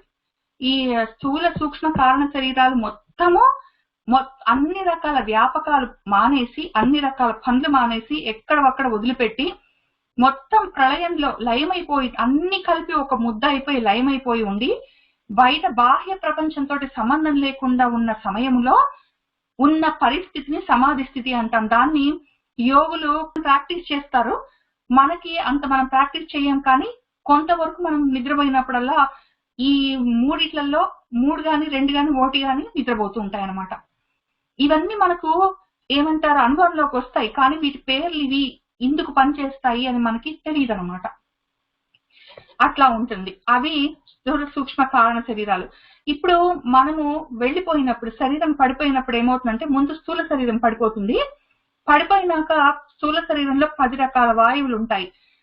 మనకు ప్రాణవాయువు ఒకటి తెలుసు, కానీ దాని తర్వాత ప్రాణాపాన ఉదాన అని చెప్పి, మనకు కృకర అని చెప్పి చాలా ఉపాధి ఉంటాయి. ఫైనల్ గా ఒకటి ఉంటుంది. నేను మళ్ళీ మీకు ఆ లిస్ట్ కూడా ఉంది, మళ్ళీ ఒకసారి చూపిస్తాను. ఒక్కొక్క వాయువు ఏం చేస్తుంది, ఒక్కొక్క వాయువు కంటిలో ఉండి కన్ను ఎండిపోకుండా తడారకుండా ఉంచుతుంది. ఒక్కొక్కటి వాయువు అదేంటి కింది నుంచి అపాన వాయువులు కిందికి వెళ్ళిపోవడానికి ఉపయోగపడుతుంది. ఒకవేళ మనకి బాత్రూమ్కి వెళ్ళాలంటే కానీ మనం వెళ్ళట్లేదు, ఈ అపాన వాయువు అప్సెట్ అయిందనుకోండి, మనకు బాత్రూమ్ సరిగ్గా రాదు, దానివల్ల కొంచెం ప్రాబ్లమ్స్ ఉంటాయి, దానివల్ల డిప్రెషన్స్ కూడా వస్తాయి. అట్లాంటివన్నీ సైంటిఫిక్ గా కూడా మెడికల్ ప్రాబ్లమ్స్ కూడా ఉంటాయి. అట్లాంటివన్నీ చాలా ఎంతో లోతైన ఇన్ఫర్మేషన్ ఉంది 10 వాయువుల గురించి. నేను హనుమాల కూర్చొని రాసి పెట్టుకున్నాను, ఎప్పుడైనా దాని గురించి చెప్తాను, ఎంతో ఉంటుంది అది విజ్ఞానం. అయితే ఆ వాయువులన్నిట్లలో 10వ వాయువు, లాస్ట్ చివరిన వాయువు, మన మొత్తం స్థూల శరీరం పడిపోయిన తర్వాత కూడా అది అంటుకొనే ఉంటుంది బంకలాగా. ఫైనల్ గా దానికి ఇప్పుడు మనం శరీరాన్ని ఇంకా తగలబెట్టేస్తున్నారో లేకపోతే ఏదో చేస్తున్నారో అన్నప్పుడు ఇంకా అప్పటికి కూడా ఆశ లేస్తుందేమో ఈ శరీరం అని చెప్పి ఈ సూక్ష్మ కారణ శరీరాలు దాంతో పాటు తిరుగుతుంటాయి అక్కడక్కడే.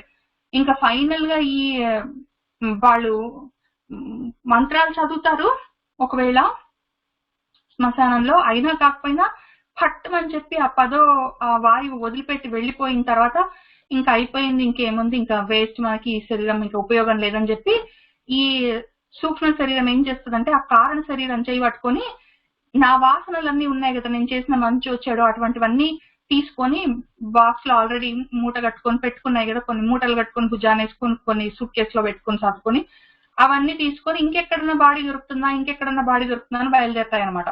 ఈ కారణ శరీరం కూడా దాంతో వెళ్ళాలి. ఈ కారణ శరీరమే నెక్స్ట్ ఏ బాడీలోకి వెళ్ళాలి అని చెప్పి నిర్ణయిస్తుంది.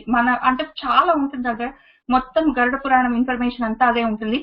మనకు భాగవతం అంతా ప్రపంచం ఎట్లా, సృష్టి ఎట్లా జరిగింది, స్థితి ఎట్లా జరుగుతుంది అని చెప్పి ఉంటుంది చాలా మటుకు ఇన్ఫర్మేషన్. గరుడ పురాణం తర్వాత మొత్తం మనం శరీరం పడిపోయిన తర్వాత మనం ఎక్కడి నుంచి ఎక్కడికి వెళ్తామో, మళ్ళీ ఈ విషయం అంతా ఆదిత్య హృదయంలో ఉన్న ఆదిత్య నామాల్లో ఉంటుంది. మన శరీరంలో ఉన్న అగ్ని, ఇందులో ఉన్న సూర్యచంద్రులు, ఇవి మళ్ళీ బయట బాహ్యంగా ఉన్న సూర్యచంద్ర అగ్నితోటి ఎలా కలిసి ఉంటాయి, ఎన్ని కిరణాలు ఉంటాయి మన శరీరంలో, సూర్యుడి నుంచి ఎన్ని కిరణాలు వస్తాయి, ఎంతమంది ఆదిత్యులకి ఎన్ని కిరణాలు ఉన్నాయి, వీళ్ళందరూ ధూమ పదంలో నుంచి తర్వాత వెలుగుల పదంలో నుంచి ఎట్లా మనల్ని ఎక్కడికి తీసుకెళ్తారో, ఇట్లాంటి చాలా ఇన్ఫర్మేషన్. శరీరం ఇక్కడ స్థూల శరీరం ఆగిపోయిన తర్వాత సూక్ష్మ కారణ శరీరాలు ప్రాణాన్ని పట్టుకొని ఎటుపోతాయి, మన ఆత్మను పట్టుకొని ఎటుపోతాయి అనే ఇన్ఫర్మేషన్ అంతా గరుడ పురాణంలో ఉంటుంది. చాలా లోతైన ఇన్ఫర్మేషన్ ఉంటుంది. అంత నాలెడ్జ్, అది భయపడవలసింది కాదు, నాలెడ్జ్ ఉంటుంది అక్కడ అన్నమాట. కాబట్టి ఈ స్థూల సూక్ష్మ కారణ శరీరాలు 3 ఉన్నప్పుడు శరీరం నడుస్తుంటుంది. స్థూల శరీరం పడిపోతే కారణ శరీరము ఆ సూక్ష్మ శరీరాన్ని పట్టుకొని మన ఆత్మను పట్టుకొని బయలుదేరుతాయి, మళ్ళీ నెక్స్ట్ బాడీ ఎక్కడైనా దొరికించుకుందామా అని చెప్పి. అది ఒక పెద్ద విజ్ఞానం. ఈ త్రిపురాలని, ఈ మూడింటిని, స్థూల సూక్ష్మ కారణాలని మూడింటిని ఒక్కటేసారి తక్కువని తీసేస్తే తప్ప ఇంక ఇవి బాడీస్ ఎత్తుక్కుంటూ తిరుగుతూనే ఉంటాయి అన్నమాట సుట్కేసులు పెట్టుకొని. కాబట్టి ఆ త్రిపురాలను తీసేసే సుందరి మన అమ్మవారు. అందుకే ఆయన త్రిపుర సుందరుడు. ఆయన ఈమె త్రిశూలం పట్టుకొని ఎందుకు తిరుగుతారంటే, ఇప్పుడు నాలో ఉన్నవి ఇట్లా మూడు మూడు చాలా ఉన్నాయి. ఈ మూడింటిని ఒకదాన్ని తీస్తే ఇంక 2 ఉంటాయి. ఒక్కొక్క దాన్ని ఒక్క శూలం పెట్టుకొని తీస్తే పనికిరాదు, ఒక్కటేసారి మూడింటిని గుచ్చేయాలి.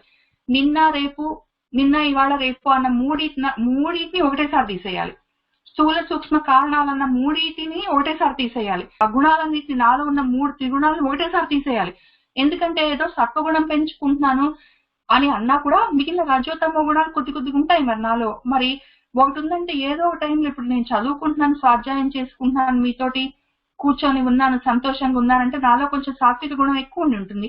పొద్దున పూట నేను ఉద్యోగం చేసేటప్పుడు మరి తిండి కోసం, భుక్తి కోసం డబ్బులు సంపాదించుకునేటప్పుడు రజోగుణంలోనే ఉండాలి నేను. మరి సంపాదన టైంలో ఎవరి మీద ఎవరైనా నాకన్నా బాగున్నారన్నప్పుడు నాకు కొంచెం ఉక్రోషం కలిగితే మరి అది తమో గుణము. ఇట్లాంటివన్నీ ఉంటాయి. వీటన్నిటిని ఇదొకసారి వాటి సంగతి కొంచెంగా ఈ టైం ఉన్నప్పుడు అంతంత దాన్ని సెటిల్మెంట్ చేద్దామంటే మళ్ళీ అవి పెరుగుతూ ఉంటాయి కూర్చొని. కాబట్టి ఒకటేసారి ఆ త్రిపురాలని తప్పమని త్రిశూలం పెట్టి తీసేస్తే తప్ప పనికిరాదు నాకు. కాబట్టి అదొక త్రిపురం. నా ఆ 3 అదొక సెట్. ఇంకొక సెట్ జాగృత అవస్థ, ఇందాక చెప్పుకున్నాం కదా నేను, మేలుకున్న అవస్థ, స్వప్నావస్థ, నిద్రలో ఉన్న అవస్థ, తర్వాత సుషుప్త అవస్థ, మొత్తమే గాఢ నిద్రలో ఉన్న అవస్థ. ఆ 3 అవస్థలు ఒకటేసారి పోవాలి. ఇవి నేను రాత్రి కూడా పండుకొని పొద్దున్న లేచే అవస్థలే కాదు, నా జీవితానికి కూడా ఈ 3 అవస్థలు ఉంటాయి. అవి మళ్ళీ చెప్పుకుందాం. దాని తర్వాత వేదాలు కూడా మనం 3 చెప్పుకుంటాం, త్రయీ అని చెప్పి. మన అధర్వణ వేదాన్ని కొంచెం పక్కన పెట్టి ఋగ్యజు సామ వేదాలని మనం త్రయీ అని చెప్పుకుంటాము. ఆ వేదాలు ఉన్నంత వరకు మనం కర్మలు చేయవలసే ఉంటుంది. ఎందుకంటే వేదాల్లో కర్మకాండలు కూడా ఉంటాయి. ఈ కర్మలు చేస్తున్నంత వరకు మళ్ళీ మనకి ఏవో వాసనలు ఉంటాయి, మళ్ళీ ఏదో శరీరాలు కావాల్సి వస్తుంది. ఇవన్నీ కూడా ఒక్కసారి తీసేయవలసే ఉంటుంది. అట్లానే ఇంకొక సెట్ మన శరీరంలో ఇడా, పింగళ, సుషుమ్న నాడులు ఉంటాయి. ఈ 3 నాడులు చంద్ర సూర్య మనో దారులలో మనల్ని నడిపిస్తూ ఉంటాయి. ఇంక ఇవి ఊపిర్లు. మనం ఈ ఇడా, పింగళ ఈ నాడులలో నుంచి ఊపిరి తీసుకొని వదులుతున్నాం అంటే బతికే ఉన్నామని అర్థం. ఇంక ఎప్పటికీ ఇందులోంచి బయటపడతాము. కాబట్టి ఈ 3టిని కూడా ఒకటేసారి త్రిపురాల్లాగా దాన్ని తీసి అవతల పడేయాలి. కాబట్టి 3 ఉన్న త్రిశూలం పెట్టుకొని కూర్చుంటారు వాళ్ళు. మేము చేస్తాం కదా, నీకు ఎందుకు ఏడుస్తున్నామని. తర్వాత ఇచ్చ, జ్ఞాన, క్రియాశక్తులను 3 ఉంటాయి. ఏదో ఇచ్చ, ఒక కోరిక కలిగింది, దాన్ని ఎట్లా చెయ్యొచ్చు, అది ఎట్లా సాధించవచ్చు అన్న ఒక జ్ఞానం ఉన్నది. దాంతో ఏదో శరీరం, స్థూల శరీరం ఒకటి ఉంది కాబట్టి దాంతో ఏదో క్రియ చేస్తాను, చేయడం వల్ల మంచో చెడో వస్తుంది, పుణ్యమో పాపం వస్తుంది.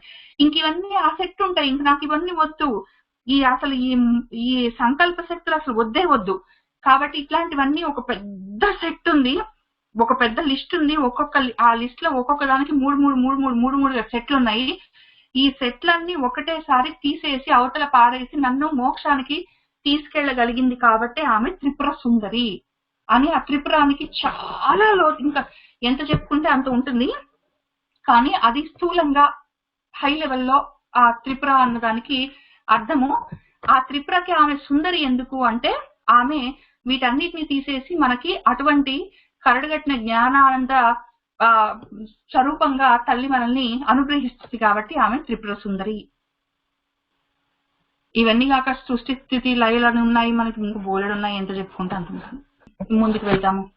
అటువంటి లలిత మహా త్రిపుర సుందరి యొక్క ప్రసాదం కోసం అని చెప్పి ఆమె సంతోషించాలి, ఆమె ఆనందించడమే నాకు కావాలి.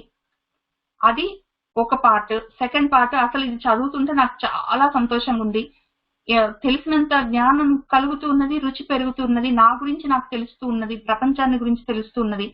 ఏదో ఒక శరీరం ఉంది కాబట్టి దాన్ని ఎట్లో ఒకట్లా వాడుకుంటూ అక్కడిక్కడేసి గుద్దుకుంటూ గోడలకేసి దెబ్బలు తగిలించుకుంటూ దానికి ఒక కట్లు కట్టుకుంటూ అన్నం పెట్టుకుంటూ అట్లా కాకుండా, ఆ ఉన్న శరీరం ఎందుకు ఉన్నది, అందులో ఏమున్నది అని తెలుసుకునే అదృష్టం కలిగింది అన్న ఆనందం, దానికోసం అని చెప్పి నేను చదువుకుంటున్నాను అని చెప్పుకొని ఇవాళ ముందుకు వెళ్తాను. ఈ ధ్యానం ఆల్రెడీ చదువుకున్నాము.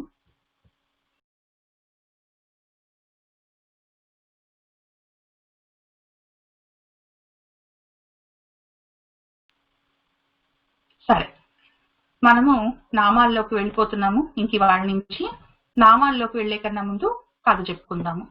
కథ ముఖ్యం కదా, కాంటెక్స్ట్ ముఖ్యం. దానికన్నా ముందు మనము ఈ 3 నామాలు ఫస్ట్ చెప్పుకుందాం. శ్రీ మాత, శ్రీ మహారాజ్ని, శ్రీమత్ సింహాసనేశ్వరి. మాత సృష్టికర్త, మహారాజ్ని ఆమె నిలబడి ఉండి ప్రపంచాన్ని నడిపిస్తుంది కాబట్టి స్థితి చేస్తుంది, స్థితికారకురాలు. తర్వాత తల్లి సింహాసనేశ్వరి, ఆమె లయం కూడా చేస్తుంది, మనకు లయాన్ని చేస్తుంది, ప్రళయాన్ని సృష్టిస్తుంది. కాబట్టి ఈ 3 పనులు చేస్తుంది కాబట్టి తల్లి, ఈమె గురించి మనం తెలుసుకుంటున్నాము. ఆమె మొత్తం లోకాతీతమైన తల్లి, లోకాతీతమైన పనులు చేస్తుంది, లోకాలను సృష్టించి స్థితి చేసి వాటిని నడిపించి కంటి చూపులతోటే చిరునవ్వులతోటే మనల్ని నడిపిస్తుంది. అటువంటి తల్లి మనం అలసిపోయామనుకున్నప్పుడు, ఇంకా కుట్టి పని చేసి అలసిపోయి విసుగుపుట్టిపోయినప్పుడు, సరే ఈ ప్రాణులకి కొద్దిగా మనము టైము కొంచెము శ్రమ తగ్గించడానికి ఇద్దామనుకున్నప్పుడు ఆమె లయం చేసి అన్ని ఒక చోట ఆమెలో ఉంచుకుంటుంది, తర్వాత మళ్ళీ బయటికి తీస్తుంది. కాబట్టి ఈ 3 పనులు చేసే ఒక లలిత పరమేశ్వరి ఉంది. ఆమె త్రిపుర సుందరి. అటువంటి తల్లి గురించి మనము తెలుసుకోవడానికి ఈ మూడు పనులు ఎన్ని రకాలుగా చేస్తుంది, ఎన్ని రకాల శక్తులను ఉపయోగిస్తుంది, ఆమెలో ఉన్న శక్తులను ఎన్ని విధాలుగా ఉపయోగించి ఎన్ని రకాల పనులు చేయడం వల్ల మనకు ఈ ప్రపంచం నడుస్తూ ఉన్నది అని తెలుసుకోవడం కోసం ఈ చిదగ్నిగుండ నుంచి మొదలవుతుంది. ఆమె మొత్తం అసలు లలితా శాస్త్రం గురించి తెలుసుకోవాలంటే ఈ 3 పేర్లతో అయిపోయింది. ఆమె సృష్టి స్థితి లయ చేస్తుంది, అయిపోయింది అక్కడికి. కానీ అవి ఎట్లా చేస్తుంది అని తర్వాత నామాలన్నిట్లలో ఉంటుంది అని చెప్పుకొని, ఈ చిదగ్నికుండ సంభూత దగ్గర నుంచి నామాలన్నీ ఆమె ఎట్లా ఆవిర్భవించింది, ఎట్లా పుట్టింది అన్న విషయం ఉంటుంది. దానికి చిన్న కథ చెప్పుకుందాం బ్రహ్మాండ పురాణంలో. అప్పుడేం జరిగిందంటే, ఒకనొక టైంలో అనగనగా పాత కాలంలో రకరకాల రాక్షసులు రకరకాల సమయాల్లో రకరకాల విధానాల్లో అందరినీ బాధ పెడుతూ ఉంటారు. వాళ్ళ పని అది.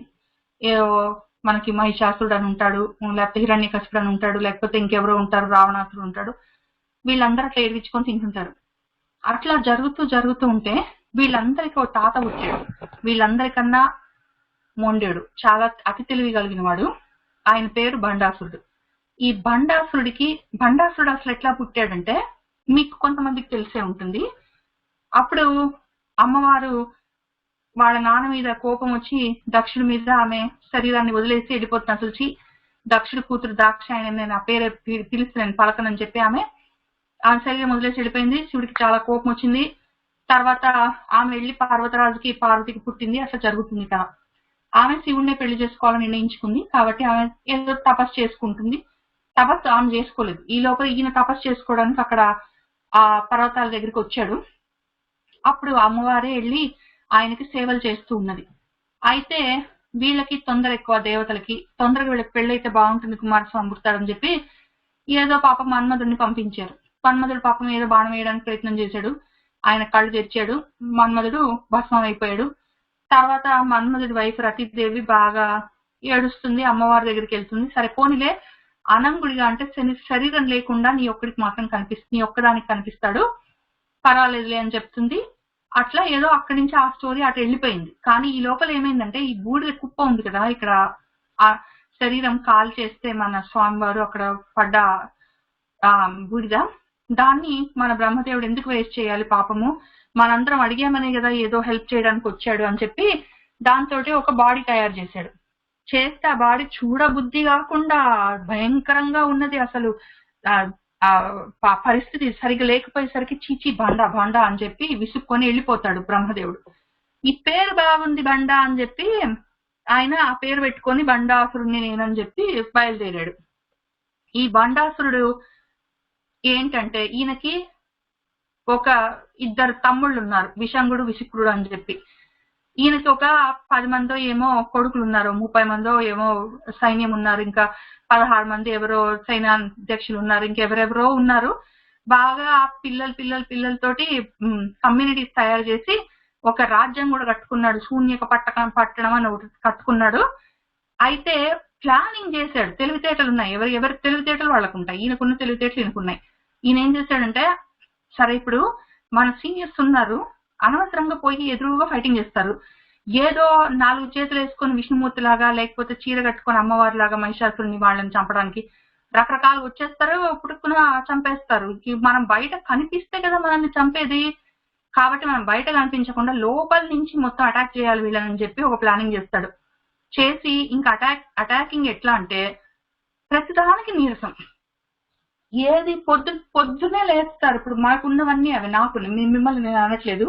ఎందుకంటే ఇప్పటికి కూడా తింటూనే ఉంటాము, నీరసం అనిపిస్తూ ఉంటుంది.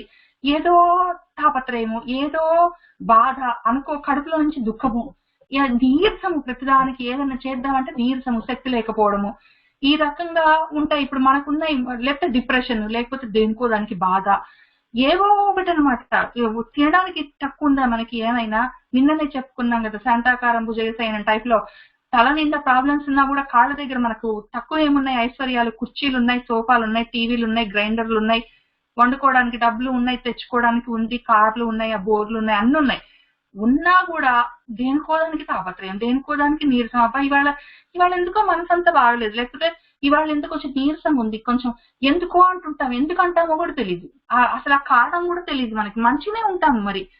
అవన్నీ ఆ లోపల నుంచి ఆ మొత్తం రసాన్ని పిండేసి, ఆ మొత్తం శక్తినంతా లాగేసి, ఈ నీరసంగా, నిర్వీర్యంగా, దేని మీద ఇంట్రెస్ట్ లేకుండా ఆ రకంగా తయారు చేయడం మొదలు పెట్టాడు. మొత్తం బ్రహ్మాండాల్లో అందరినీ, దేవతలు, ఋషులు, మునులు, తర్వాత గంధర్వులు, వాళ్ళు వీళ్ళని లేకుండా నెమ్మదిగా లోపల నుంచి మొత్తం ఆ రసాన్ని, సారాన్ని తీసేస్తుంటే అందరికి నీరసాలు ఎక్కువైనాయి, కోపాలు. మళ్ళీ నీరసం ఎక్కువైతే మళ్ళీ కోపాలు.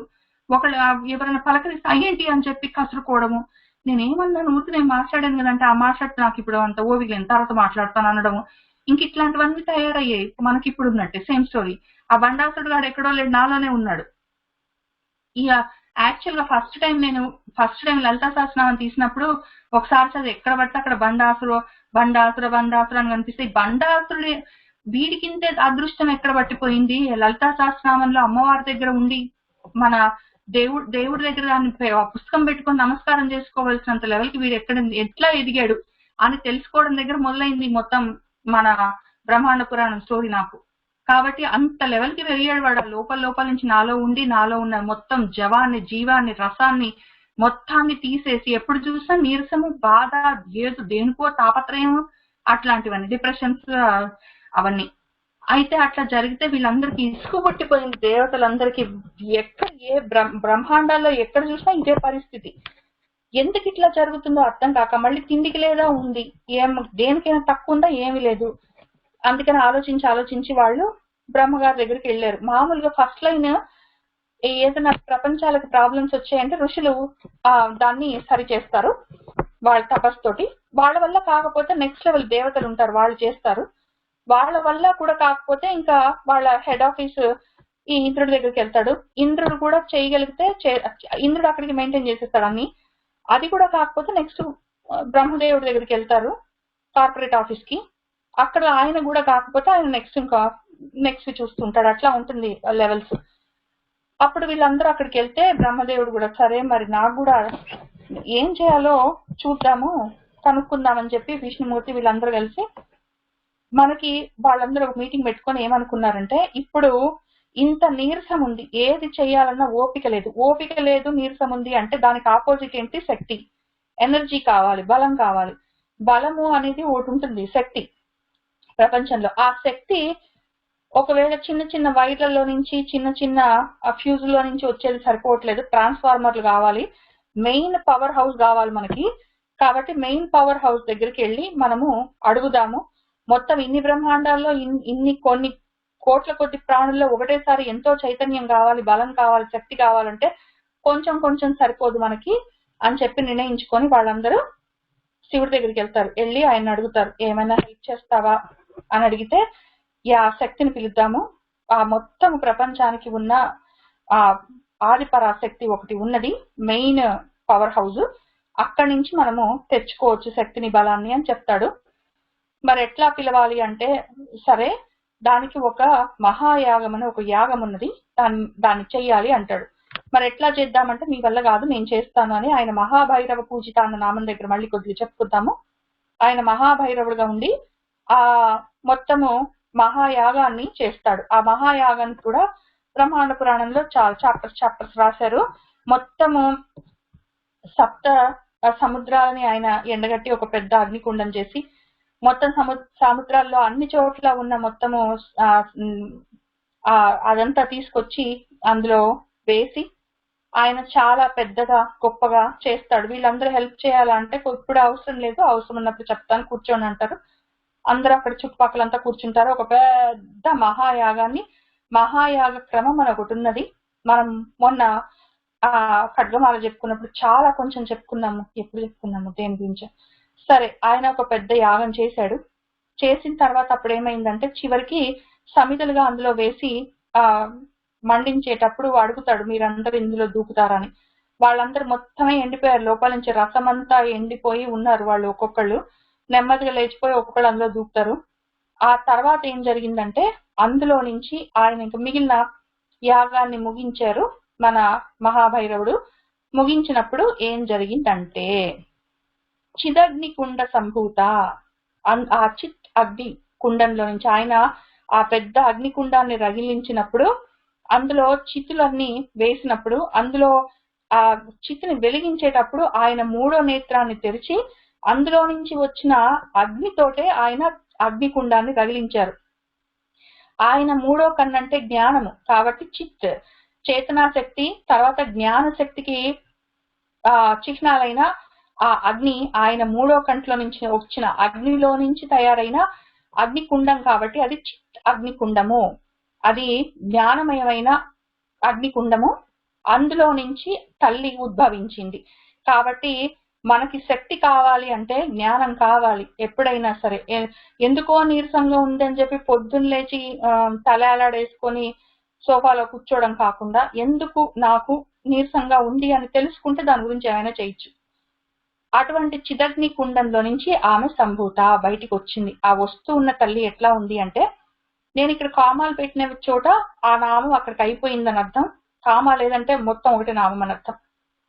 ఆమె ఎందుకు వచ్చింది సంభూత, ఎందుకు ఆమె పుట్టింది అందులో చిదగ్ని కుండంలో నుంచి ఎందుకు వచ్చింది అంటే, దేవకార్య సముద్యత, దైవ కార్యాన్ని దేవతలందరికీ హెల్ప్ చేయడం కోసం అని చెప్పి ఉద్యమించి ఆ పని మీద ఆమె అందులో నుంచి అగ్నికుండంలో నుంచి, చిదగ్నికుండంలో నుంచి బయటకు వచ్చింది తల్లి.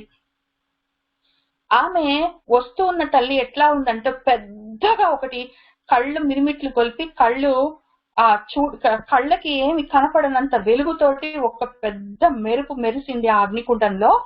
అది ఎట్లా ఉంది అంటే, ఉద్యద్భాను సహస్రాభ. ఆ భా అంటే వెలుగులు ఎంత ఉన్నాయంటే, అప్పుడే పైకి వస్తున్న భాను, ఆ ఆదిత్యుడి యొక్క, సూర్యుడి యొక్క ఒక కొన్ని సహస్రాల ఆ సూర్యులను ఒక్క చోట పెడితే ఎంత మిరుమిట్లు కొలిపే వెలుగు ఉంటుందో అంతటి వెలుగు ఒక్కసారి ఆ అగ్నికుండంలో నుంచి, చిదగ్నికుండంలో నుంచి బయటకు వచ్చింది. ఆ వస్తున్నది ఎట్లా ఉంది అంటే, ఫస్ట్ ఇట్లా కొద్దిగా కళ్ళు చికిలించి చూస్తే ఆ వెలుగులు కొంచెం బయటకు వచ్చిన తర్వాత కొంచెం ఇట్లా కళ్ళతో చూస్తే చతుర్బాహు సమన్విత, 4 బాహువులతో కనిపించింది. ఇది 2 రకాలుగా మీరు మనసులో ఊహించుకోండి. ఆ పెద్ద చిదగ్ని కుండము, దాని ఎదురుగా మన మహాభైరవుడు నిలబడి యాగం చేస్తూ ఉన్నారు. అప్పుడు అందులో నుంచి కళ్ళు మిరుమిట్లు కొలిపే ఒక పెద్ద వెలుగు వచ్చింది. ఆ వెలుగులో నుంచి ఒకటి చతుర్భుజాలతో, 4 భుజాలతో ఉన్న ఒక యంత్రం అనుకోండి, శ్రీచక్రమో లేదా మేరు వచ్చింది బయటికి అనుకోండి, లేదా అమ్మవారే 4 భుజాలతో బయటికి వచ్చింది అనుకోండి. ఫస్ట్ కావాలంటే శ్రీచక్రాన్ని మనసులో ఊహించుకోండి, దానికి నమస్కారం చేసి పక్కన పెట్టుకోండి. ఇక్కడి నుంచి మళ్ళీ అమ్మవారి రూపంలో మనం 4 భుజాలతో వచ్చిన తల్లిని చూసుకుందాము. ఆమె చతుర్బాహు సమన్విత, 4 బాహువులతో 4 భుజములతో బయటకు వచ్చింది మన తల్లి. ఆమె చేతిలో 4 ఉన్నాయి. రాగస్వరూప రాగము అనే పాశము ఒకటి, ఆమె చేతిలో పాశము ఉన్నది, ఒక చేతిలో అంకుశము ఉన్నది, ఒక చేతిలో ఇక్షుకోదండం ఉన్నది, ఒక చేతిలో 5 పూల బాణాలు ఉన్నాయి. ఆ 4 ఈ 4 నామాల్లో ఉంటాయి. రాగస్వరూప పాశాఢ్య, క్రోధాకార అంకుశ ఉజ్వల, మనోరూపేక్షు కోదండ, పంచ తన్మాత్ర సాయక అని ఆమె 4 చేతులలో 4 పట్టుకుంది. అవేంటో ఒకసారి చూద్దాం.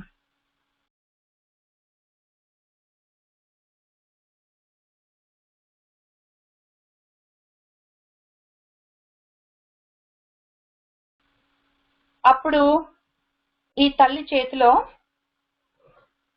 పాశం ఉంది. ఇక్కడ ఎడమ చేతిలో పైన పాశం ఉంది చేతిలో. ఈ పాశం ఏంటంటే బంధం, మనల్ని ఒకళ్ళకొకళ్ళకు కలిపి ఉంచుతుంది. నాకు సరోజ గారికి ఏమి బంధం, కలిసి రోజు మాట్లాడుకుంటున్నాము. అన్నం తిన్నావా అని భ్రమరాంబ అంటే ఎందుకు అడుగుతారు నన్ను రోజు, లేకపోతే సులోచన గారితో నాతోటి మాట్లాడుతూ నవ్వుతారు ఎందుకు, లేకపోతే రాధాకృష్ణ అంకుల్ నన్నంతా ప్రేమగా ఎందుకు చూసుకుంటారు, ఎందుకంటే బంధం. నా కూతురు మీద నాకు ఎందుకు అంత ప్రేమ, అదేదైనా తినాలని చెప్పి, లేదా మా అమ్మకి ఈ లలితా శాసనం వినాలన్న ప్రేమ ఉన్నా లేకపోయినా నా గొంతు రోజు ఒకసారి వినొచ్చు, గంట సేపు అని చెప్పి వచ్చి ఎందుకు కూర్చుంటుంది పాపము. ఎందుకు ఇవన్నీ అంటే పాశం, ఈ పాశం వేసి కడుతుంది ఆమె మనల్ని. కాబట్టి రాగస్వరూప పాశం అది.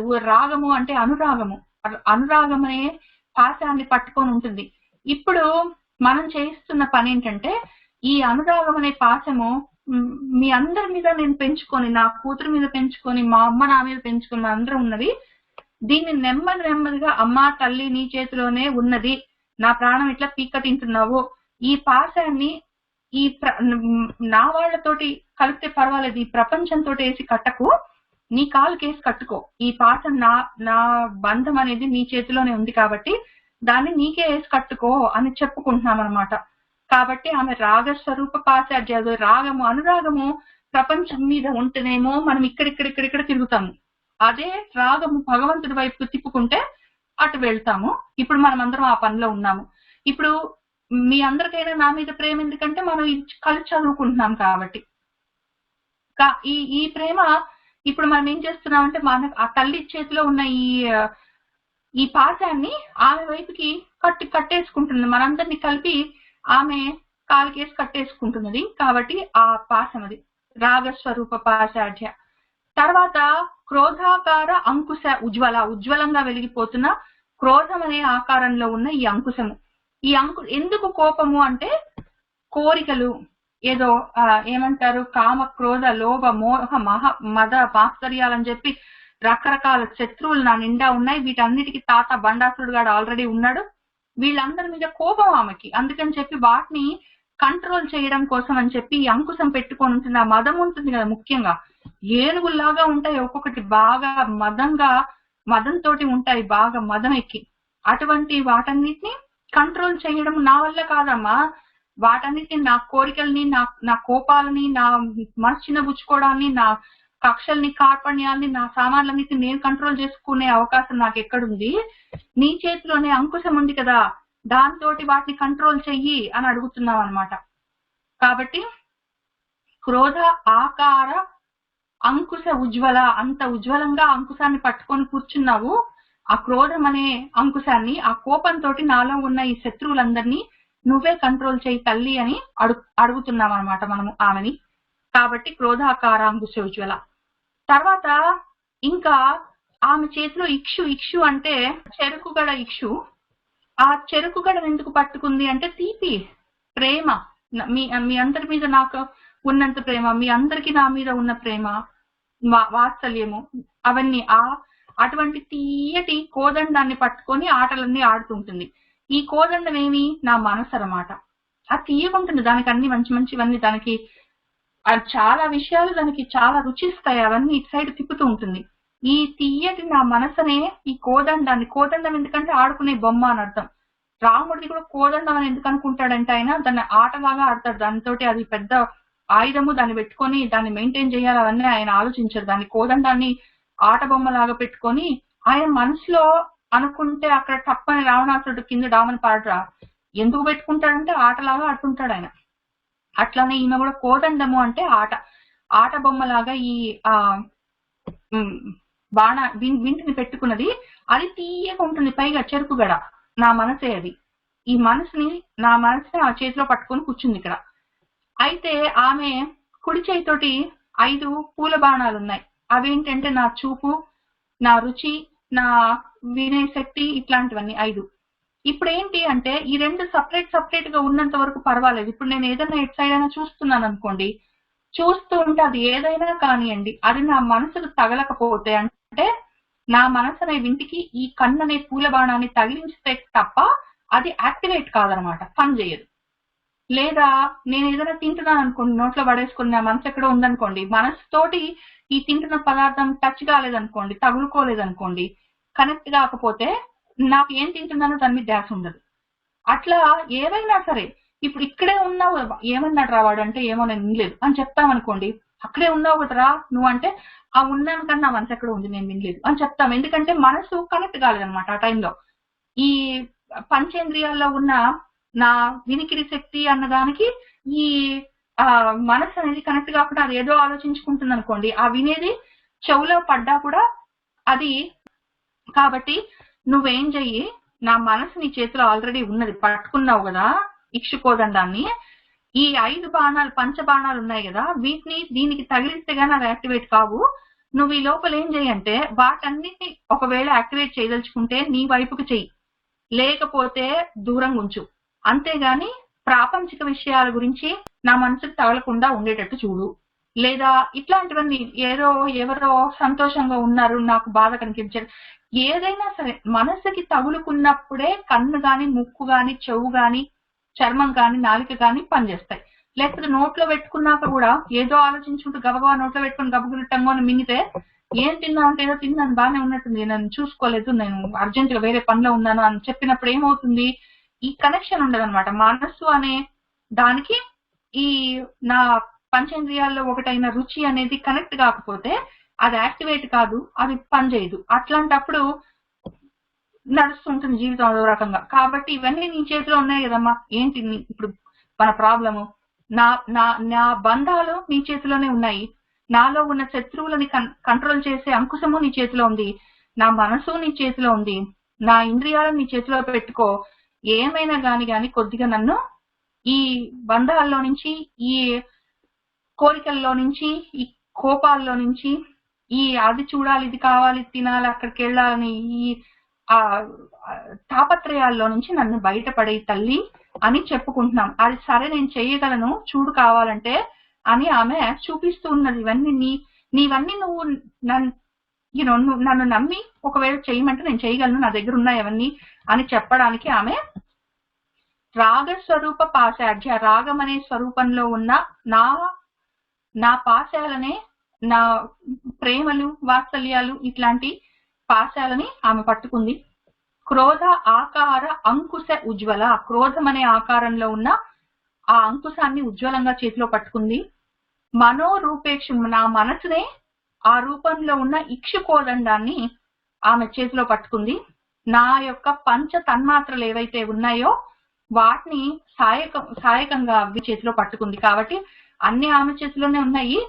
ఇప్పుడు మనము ఆ ఉన్న వాటిని, నాకు ఏది శ్రేయస్కరమని నువ్వు అనుకుంటే అది, అందులో దేవతల్ని దాన్ని అడిగేటప్పుడు 2 విషయాలు గుర్తు పెట్టుకోవాలి.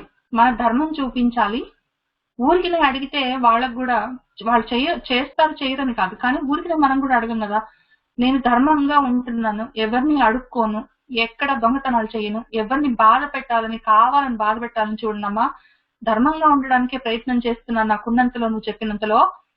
నాకేదైనా మంచి చేయాలని అనిపిస్తే, నాకేది మంచని, నాకేది శ్రేయస్కరము, నా చుట్టుపక్కల వాళ్ళందరికీ ఏది శ్రేయస్కరమని నువ్వు అనుకుంటున్నావో అది నా చేత చేయించు, అది నా కోసం నువ్వు చెయ్యి అని ఈ 2 అడగాలి ఎప్పుడైనా. ఇది చెయ్యి, నా కొడుకు తప్పకుండా ఇంటర్వ్యూకి వెళ్తున్నాడు, ఇది గ్యారంటీకి వచ్చేటట్టు చూడు, ఇది గ్యారంటీకి వచ్చేటట్టు చూడు, ఇది గ్యారంటీకి వచ్చేటట్టు చూడు అంటే ఆమె సరే నీ ఇష్టం అని ఇచ్చింది అనుకోండి, దానికన్నా మంచిది అవతల ఉందో ఏమో మనకు తెలియదు కదా. మనకు మొత్తం బిగ్ పిక్చర్ తెలియదు. మన మొత్తం తెలియనప్పుడు మనము ఇదే కావాలి నువ్వు ఈ పని నాకు చేయవలసిందే, నువ్వు తప్పకుండా ఈ పని నాకు చేసి పెట్టవలసిందే అని మనం అడిగితే అంతకన్నా మంచిది ఉందో ఏమో కూడా మనకు తెలియదు కదా, లేకపోతే ఇది చేసేది మనకు మంచిది కాదేమో కూడా మనకు తెలియదు కదా. కాబట్టి దేవుణ్ణి ఎప్పుడు ఏదడిగినా ఇదిగో నాకు ఏది మంచిది అని నీకు అనిపిస్తే అది చెయ్యి, అది కూడా ఊరికనే కాదు, నేను ధర్మంగానే బ్రతుకుతున్నానని నీకు అనిపిస్తే, నాకేదైనా చెయ్యాలని నీకు అనిపిస్తే చెయ్యి అని 2 ధర్మం చూపించి అడగాలి. తర్వాత నీకేది మంచిది, నాకేది మంచిది నీకు అనిపిస్తే అది చేయమని అడగాలి. అట్లా చేస్తే మనకు బాగానే ఉంటుంది. మనము లిమిటెడ్ జ్ఞానంతో మనకు తెలియని విషయాలని ఇది తప్పకుండా చేయి అని అడిగితే ఏం చేస్తాము? నాకు మొన్న అంత జ్వరం వచ్చిన 1 సంవత్సరం పాటు పైగా 14 నెలలు నేను బాధపడ్డా కూడా నాకు జబ్బు తగ్గిమని అడగలేదు. ఎందుకు వచ్చిందో నాకు తెలీదు, నువ్వు ఎందుకు ఇచ్చావో తెలీదు, ఒకరు తగ్గించాలని నీకు అనిపిస్తే చెయ్యి. కానీ ఒకటే ప్రాబ్లము, నువ్వు ఇట్లా గిరాలు ఇచ్చుకుంటూ కూర్చుంటే నేను అక్కడ సుందరకాండ ఎక్కడ జరుపుకోవాలి, నేను కథలు ఎప్పుడు చదువుకోవాలి, నీ గురించి ఎప్పుడు మాట్లాడుకోవాలి నా తలకాయ. కాబట్టి తగ్గించాలి నాకని నీకు అనిపిస్తే చెయ్యి, నాకు మంచిది అదని నీకు అనిపిస్తే చేయలేదని అడిగి ఊరుకున్నాను. ఇది గ్యారంటీగా తగ్గిమని నేను అడగలేదు. అది తగ్గిస్తే ఇంకోటి రావచ్చు, ఏం చెప్తాము? లేకపోతే ఇక పెద్దది రాకుండా ఈ చిన్నదాంతో పోగొట్టిందో ఏమో కూడా తెలియదు కదా నాకు. నేను అబ్బా ఇన్నాళ్ళ నుంచి కష్టపడుతున్నా అనుకున్నాను, కానీ అంతకన్నా పెద్దది ఏదైనా రావాల్సి ఉంటే దీంతో పోగొట్టిందో ఏమో కూడా చెప్పలేం కదా. కాబట్టి తెలియకుండా అడిగే కన్నా, సరే నేను ఈ పని చేయాలనుకుంటున్నానమ్మా, నేను చాలా పెద్ద పనులు పెట్టుకున్నాను, నీ గురించి కథలు చెప్పాలనుకుంటున్నాను, ఇప్పుడు ఈ వణుకులతోటి జ్వరాలతోటి మంచం పట్టుకొని కళ్ళు తెరవకుండా కూర్చుంటే ఏం చెప్పుకుంటాను, కాబట్టి నాకేది మంచిదని నీకు అనిపిస్తే అని చెప్పి ఊరుకున్నాను నిన్నాళ్ళ నుంచి. అట్లా చెప్పుకోగలిగితే, ఎందుకంటే ఆమె దగ్గరే ఉన్నాయి మొత్తం సామాను, మొత్తం పెట్టుకొని కూర్చుంది ఆమె, షాప్ చేయగలిగింది చేస్తుంది తల్లి అని ఇంతవరకు చెప్పుకొని మనము ఇక్కడికి ఆపుదాము. సర్వం శ్రీ లలితా పరాభట్టారిక పాదారవింద అర్పణమస్తు.